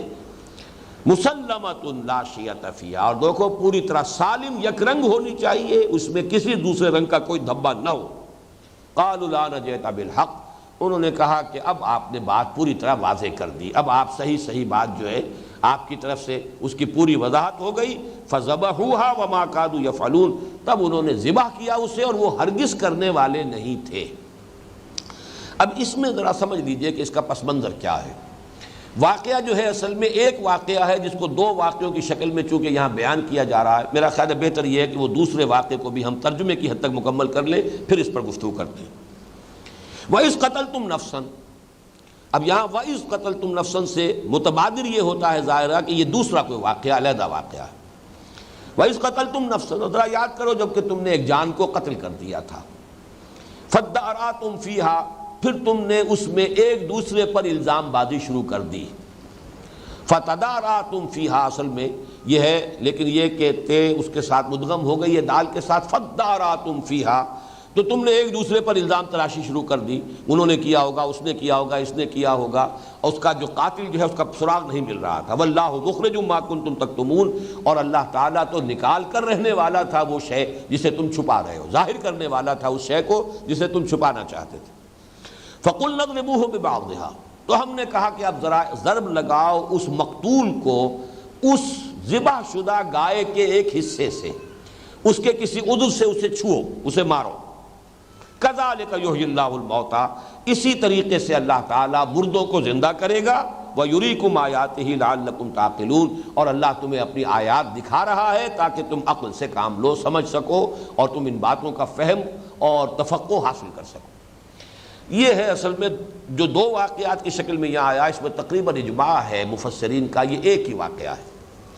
اور واقعہ یہ ہے کہ ان کے ہاں، اور یہ زمانہ حضرت موسیٰ علیہ السلام کا ہے، تو جان لیجئے ابھی ان کے ہاں حکومت قائم نہیں ہوئی، بلکہ ابھی صحرائے سینا ہی کے اندر وہ جس کو کہ قرآن مجید میں سورہ مائدہ میں کہا گیا یتیہون فی الارض، ابھی یہ صحرائے تیہ ہی کے اندر بھٹک رہے ہیں، اور 6 لاکھ کی نفری تھی جو مصر سے نکلی ہے۔ اس کے بعد فرض کیجئے کہ درمیانی عرصے تک پہنچ گئے تو 20 برس میں اور ان کی تعداد کتنی بڑی ہوگی۔ تو چونکہ 12 قبیلے تھے تو جہاں پڑاؤ ہوتا تھا تو ہر قبیلے کا علیحدہ علیحدہ پڑاؤ ہے، تھوڑا تھوڑا ان کے درمیان فصل ہوتا تھا۔ وہاں ایک قتل ہو گیا کسی اسرائیلی کو، کسی اسرائیلی ہی نے ظاہر بات ہے قتل کر دیے، لیکن یہ کہ اب قاتل کا سراغ نہیں مل رہا تھا، کہیں پڑی ہوئی وہ لاش ملی۔ اب اس لاش کے بارے میں سوال پیدا ہوا کہ اس کے قاتل کی کیسے تلاش کی جائے۔ اس کے ضمن میں معلوم ہوتا ہے کہ حضرت موسیٰ علیہ السلام نے کہا کہ گائے ذبح کرو، اور گائے کے ذبح کرنے کے اندر ایک مصلحت یہ سامنے آ گئی کہ چونکہ یہ مصر میں جب رہے تھے، اور مصر میں یہ گائے گاؤ پرستی جسے ہم کہتے ہیں، تقدس کا معاملہ جو ہے گائے کے بارے میں وہ ان کے ذہنوں میں راسخ تھا، اور اسی لیے انہوں نے جب حضرت موسیٰ علیہ السلام کو اللہ تعالیٰ نے بلایا ہے کوہ طور پر تورات دینے کے لیے، تو انہوں نے گائے کی پرستی، بچڑے کی پرستی شروع کی تھی۔ اب یہ ہم یقین سے نہیں کہہ سکتے کہ یہ واقعہ اس سے پہلے کا ہے یا واقعہ اس کے بعد کا ہے، لیکن یہ یقینی بات ہے کہ ابھی صحرائے تیہ ہی میں قوم تھی، اس لیے کہ حضرت موسیٰ علیہ السلام کا انتقال ہو گیا ہے اسی 40 سال کے عرصے میں۔ یتیہون فی الارض فإنہا محرمۃ علیہم 40 سنۃ یتیہون فی الارض، اور چونکہ حضرت موسیٰ کا واقعہ ہے تو ابھی یہ کہ ان کی بنی اسرائیل کی کوئی ریاست وجود میں نہیں آئی تھی، تھے ابھی صحرائے سینا ہی میں۔ یہ بھی ہو سکتا ہے تورات ابھی نہ دی گئی ہو، اور اسی کا زیادہ گمان ہے کہ اس سے پہلے کا یہ واقعہ ہے۔ اس میں یہ کہ معلوم کرنے کے لیے کہ کس نے یہ کیا ہے، تو شاید حضرت موسیٰ علیہ السلام نے گائے کو ذبح کرنے کا حکم دیا۔ اب گائے کا چونکہ ان کے ہاں ذہنوں میں بیٹھا ہوا تھا کوئی تقدس کا معاملہ، تو وہ گریز کر رہے تھے۔ گریز کے لیے یہ سارے انہوں نے کیسی ہو اس کو اور واضح کیجئے، کسی طریقے سے فرار کا کوئی راستہ یا مین میخ نکالنے کی ایک عادت کی جو مسلمان امتوں کے اندر پیدا ہو جاتی ہے، گریز بھی ہوتی ہے بات سے بچنے کے لیے، ادھر ادھر کے سوالات، یا یہ کہ کوئی حکم دیا گیا ہے تو بجائے اس کے کہ جس سادہ الفاظ میں ایک حکم آیا ہے اس پر عمل کر لیا جائے، اس میں خام خواہ کی مین میخ نکالنا، جس کی ایک مثال ہے کہ جب حج کی فرضیت کا حکم آیا ہے مسلمانوں کے لیے، تو ایک صاحب نے کھڑے ہو کر کہا کہ حضور کیا ہر سال فرض ہے؟ حضور نے اعراض فرمایا، جواب نہیں دیا، وہ ادھر آ گیا، حضور کیا ہر سال فرض ہے؟ پھر آپ نے سکوت اختیار فرمایا، پھر اس نے تیسری مرتبہ سوال کیا، تو پھر آپ نے ذرا سخت لہجے میں ڈانٹ کر اس سے کہا کہ جو چیز اللہ تعالیٰ نے مجمل رکھی ہے تم کیوں اس کے بارے میں کھود کرید کر رہے ہو؟ اگر میں کہہ دوں کہ ہاں ہر سال فرض ہے تو ہمیشہ کے لیے فرض ہو جائے گی ہر سال، لیکن یہ کہ تم خام خواہ ایک چیز اللہ تعالیٰ نے مجمل رکھی ہے زندگی میں ایک مرتبہ بہرحال وہ فرض ہے، باقی یہ کہ جس کو اللہ توفیق دے ہر سال کر سکتا ہو تو کرے۔ اور ایک روایت میں یہ آتا ہے کہ جس شخص کے اندر استطاعت ہو اور 5 سال گزر گئے ہو نہ جا رہا ہو، تو ایک طرح کی ملامت جو ہے اس حدیث کے اندر آئی ہے استطاعت والے کے لیے، اور حلال کے ذریعے سے، حرام ذریعے سے نہیں کہ حرام ذریعے سے دولت کما کر جو ہر سال حج کیا جا رہا ہے اس کو ذہن سے نکال دیجئے، لیکن یہ کہ حلال ذرائع سے کسی شخص کے لیے استطاعت ہے، تو پھر یہ کہ ایک حدیث میں تشویق اور ترغیب ہے کہ 5 سال اگر گزر گئے ہیں اور ایک شخص نہیں گیا ہے تو ایک طرح کی مغایرت سی ہے، شکوہ سا ہے اللہ کی طرف سے اس حدیث کے اندر جو سامنے آیا، اس کا مطلب میرے اس وقت مستحضر نہیں۔ بہرحال یہ ایک مثال ہے کہ خام خواہ اس طرح کے احکام میں مین میخ نکال کر اپنے اوپر سختیاں کروانا، ایک تو اس کی مثال سامنے آ گئی۔ اب یہ جو گائے ذبح کی گئی تھی، چونکہ بعد میں شریعت موسوی میں قسامہ کا ایک جو واقعہ ان کا ایک طریقہ مقرر کر دیا گیا، اس سے رہنمائی ملتی ہے۔ جو جانور اللہ کے نام پر ذبح کیا گیا ہے وہ گویا کہ شاعر اللہ میں سے ہے۔ یہ وہ بات ہے، میں چونکہ اس مسئلے میں کافی غور کرتا رہا ہوں پچھلے 2 ہفتوں سے کہ اس کی اصل حکمت کیا ہے، اور میرا ذہن منتقل ہوا ہے سورہ حج کی اس آیت کی روشنی سے، وَالْبُدْنَ جَعَلْنَاهَا لَكُم مِّن شَعَائِرِ اللَّهِ۔ جو جانور اللہ کے لیے ذبح کیا گیا ہو اسے بھی قرآن نے شاعر اللہ میں سے قرار دیا ہے۔ وہ اونٹ جو اللہ تعالیٰ کی راہ میں ذبح کیے گئے ہیں اور جو کہ یعنی قربان کیے جاتے ہیں خانہ کعبہ کے پاس لے جا کر، وہ بھی اللہ کے شاعر میں سے، وَالْبُدْنَ جَعَلْنَاهَا لَكُم مِّن شَعَائِرِ اللَّهِ۔ اب ان کے پاس کوئی شاعر اللہ میں سے شے موجود نہیں ہے اب تک۔ خانہ کعبہ ابھی ان کا کوئی تعارف ہی نہیں، ہیکل سلیمانی ابھی وجود ہی میں نہیں آیا، وہ تو ابھی سمجھیے کہ اور 500 برس کے بعد حضرت سلیمان کے ہاتھوں جو اس کی تعمیر ہوگی۔ تو یہ گویا کہ قربانی اللہ کے نام پر گائے کی کرا کر اور اس پر قسم دلانا کہ اب آؤ اور قسم کھاؤ، جو مختلف قبیلے کے لوگ آئیں اور قسم کھائیں کہ ہم نے قتل نہیں کیا، تو یہ گویا کہ قسامہ کا ایک اصول جو ہے جو بعد میں ان کی شریعت میں آیا بھی ہے، اور یہ مستقل قاعدہ ہو گیا تھا قتل کے مقدمات میں کہ اگر کسی مقتول کے قاتل کا پتہ نہ چل رہا ہو تو پھر ایک گائے ذبح کی جائے، اور جہاں اس گائے کو ذبح کیا گیا وہاں آ کر مختلف لوگ جو ہے وہ اپنے ہاتھ دھوئیں اس گائے کے اوپر اور یہ کہیں کہ ہم بری ہیں، ہمارے ہاتھ صاف ہیں، ہم نے اسے قتل نہیں کیا ہے۔ تو چونکہ یہ شاعر اللہ میں سے ہے، جیسے فرض کیجئے آپ کے ہاں قرآن مجید اٹھوایا جاتا، قسم کھاؤ، حلف اٹھاؤ، قرآن ہاتھ میں اٹھا کر قسم کھاؤ کہ میں نے یہ جرم نہیں کیا ہے، تو اس کے لگ بھگ یہ معاملہ کیا گیا کہ اللہ کے نام پر گائے ذبح کرائی گئی اور اس گائے پر آ کر سب کے سب قسم کھاؤ کہ تم نے قتل نہیں کیا ہے۔ اور چونکہ وہ لوگ یہ بھی کر گزرے، لہذا اس کا مسئلہ یہ کیا گیا کہ اللہ تعالیٰ نے پھر آخری شکل یہ کی کہ اللہ حضرت موسیٰ علیہ السلام سے فرمایا کہ اب ذرا اسی گائے کا ایک ٹکڑا جو ہے اس سے اس شخص کی مقتول کی لاش کو چھوؤ اور وہ ہم اسے زندہ کر دیں گے تھوڑی دیر کے لیے، اور پھر یہ کہ وہ اپنے قاتل کا نام بتا کر پھر اس کا انتقال ہو گیا۔ یہ واقعہ ہے کہ جو مفسرین نے بیان کیا ہے، تو یہ گائے کا ذبح کرنے کا حکم در حقیقت متعلق تھا اس سے کہ شاعر اللہ کا ایک وجود ہو اور اس پر قسم لی جائے لوگوں سے کہ وہ اعلان برات کریں کہ ہم نے قتل نہیں کیا، لیکن چونکہ پوری قوم وہ قسم کھا گئی، وہ جو بھی قاتل تھا اس نے بھی قسم کھا لی، وہ اس درجے کا معاملہ جو ہے شقی نکلا، تو اب اس کے لیے آخری شکل اللہ تعالیٰ نے یہ اختیار فرمائی کہ اسی گائے کے عضو سے اس مقتول کی لاش کو چھوا گیا اور تھوڑی دیر کے لیے اس میں جان پڑ گئی، وہ زندہ ہو گیا اور پھر اس نے اپنے قاتل کا نام بتایا اور اس کے بعد اس کا انتقال ہو گیا۔ یہاں فرمایا کذالک یحیی اللہ الموتیٰ، دیکھو تمہارے لیے اس معاملے میں اللہ تعالیٰ نے ایک اضافی جو تمہارے لیے اپنی رحمت رکھی ہے وہ یہ کہ احیاء موتیٰ جو کہ ایمان بالغیب کا ایک حصہ ہے، تمہارے لیے ایک مشاہدہ بھی کروا دیا ہے، جیسے حضرت ابراہیم کے بارے میں بھی اسی سورہ بقرہ میں آگے چل کر آئے گا، رب ارنی کیف تحیی الموتیٰ قال اولم تؤمن قال بلی ولکن لیطمئن قلبی، اگر مشاہدہ کرا دیا جائے تو کیا کہنے ہیں، پھر جو یقین پیدا ہو جائے گا، وہ ظاہر بات ہے کہ محض صرف یہ کہ کہنے سے وہ بات شاید اس درجے تک نہ پہنچ پائے۔ کذالک یحیی اللہ الموتیٰ ویریکم آیاتہ، اسی طرح اللہ تعالیٰ مردوں کو زندہ کر دے گا، تمہاری نگاہوں کے سامنے جو ہے مقتول کی لاش میں جان پڑی، اس نے اپنے قاتل کا نام بتایا، اس کے بعد پھر اس کی موت واقع ہو گئی، ویریکم آیاتہ، اور اللہ تعالیٰ تمہیں اپنی نشانیاں دکھا رہا ہے، لعلکم تعقلون، تاکہ تم عقل سے کام لو۔ یہ سارے واقعات جیسا کہ میں نے عرض کیا شروع میں، یہ خرق عادت کے قبیل سے ہے، ان کی توجیہ جو ہے اس طرح کرنا کہ وہ قانون طبعی کے مطابق نظر آئیں، اس کا تکلف میرے نزدیک قطعاً غلط ہے۔ یہ تمام واقعات خرق عادت نوعیت کے ہیں، اور یہ چونکہ ابھی نسل انسانی بحیثیت مجموعی عہد طفولیت میں تھی ذہنی اعتبار سے، لہذا اس دور میں یہ واقعات ہمیں پے بپے مل رہے ہیں، یہ ہمیشہ کی چیزیں نہیں ہیں۔ شریعت محمدی جب آئی ہے صلی اللہ علیہ وسلم، اور جب قرآن اور دین کی تکمیل ہوئی ہے، تب یہ کہ ان چیزوں کی بجائے سیدھی سیدھی بات عقل سے سمجھو، اپنے عقل کو اور تفقہ اور جو بھی اللہ تعالیٰ نے تمہیں صلاحیت دی ہے ذہنی اور فکری، اس کے حوالے سے حقیقت کو سمجھو اور حق کا اتباع کرو۔ اب اس کے بعد وہ آیت آ رہی ہے کہ یہ جو دائمی، جیسے کہ پہلی آیت تھی ہمیشہ کے لیے دائمی بات، کہ کبھی یہ نہ سمجھنا کہ کسی امت میں ہونے کی وجہ سے تمہاری نجات ہو جائے گی، نجات ہے ایمان اور عمل صالح پر۔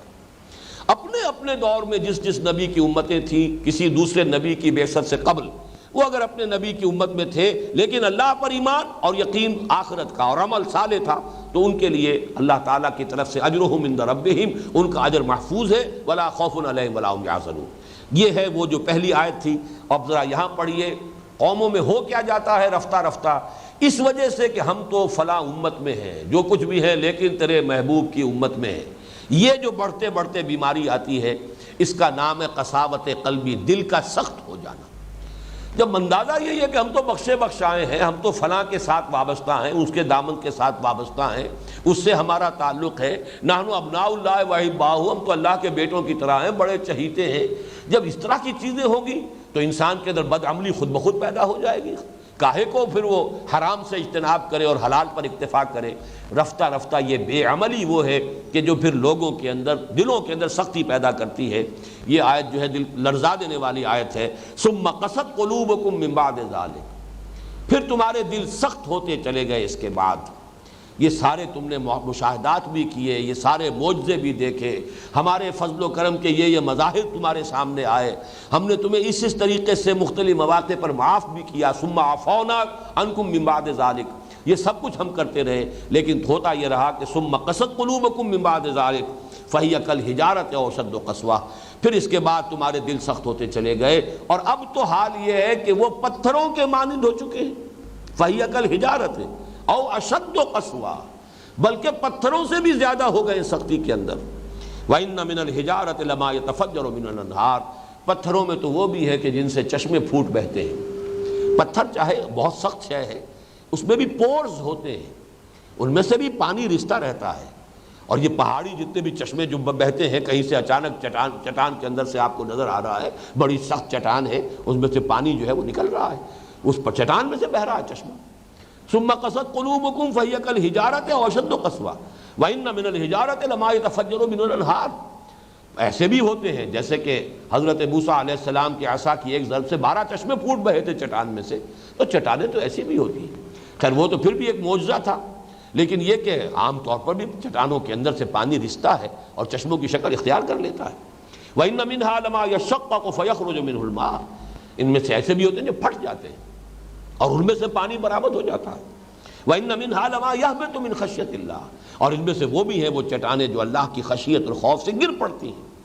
وَمَا اللَّهُ بِغَافِلٍ عَمَّا تَعْمَلُونَ، لیکن اللہ غافل نہیں ہے اس سے جو تم کر رہے ہو۔ تمہارے دلوں کی سختی جو ہے ان پتھروں کی سختی سے زیادہ بڑھ چکی ہے۔ اس کے ضمن میں بھی ایک بات جان لیجئے، ایک تو جیسا کہ میں واضح کر چکا ہوں، اس کا تعلق آج کے درس کی پہلی آیت کے ساتھ ہے کہ یہ کسی گروہ میں ہونا اور اپنی نجات کے بارے میں مطمئن ہو جانا، نہ چنت ہو جانا، ہم تو نجات یافتہ ہے ہی،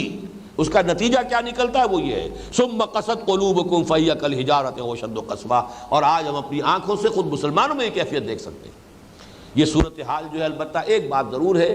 کہ ایک طبی نتیجہ بھی نکلا کرتا ہے، اور وہ طبی نتیجہ حضرت ابوبکر رضی اللہ تعالیٰ عنہ کے قول کے حوالے سے میں نے کئی مرتبہ بیان کیا ہے۔ ان کے عہد خلافت میں کوئی وفد باہر سے آیا، اور اس وفد کے سامنے جب قرآن مجید پڑھ کر سنایا گیا تو ان میں سے بہت سے لوگوں کے آنکھوں سے آنسو بہہ نکلے۔ حضرت ابوبکر نے اس پر یہ فرمایا، ہاکذا کنا حتی قست القلوب، یہی حال ہمارا بھی ہوا کرتا تھا، کبھی قرآن سنتے ہی یا پڑھتے ہی ہماری آنکھوں سے بھی آنسوؤں کی ندیاں رواں ہو جاتی تھیں، یہاں تک کہ دل سخت ہو گئے۔ اب یہ دل کی سختی جو ہے، یہ جو سختی ہے حضرت ابوبکر جس کا تذکرہ کر رہے ہیں، معاذ اللہ اس سختی پر قیاس نہ کر لیجیے۔ بسا اوقات الفاظ مشترک ہوتے ہیں،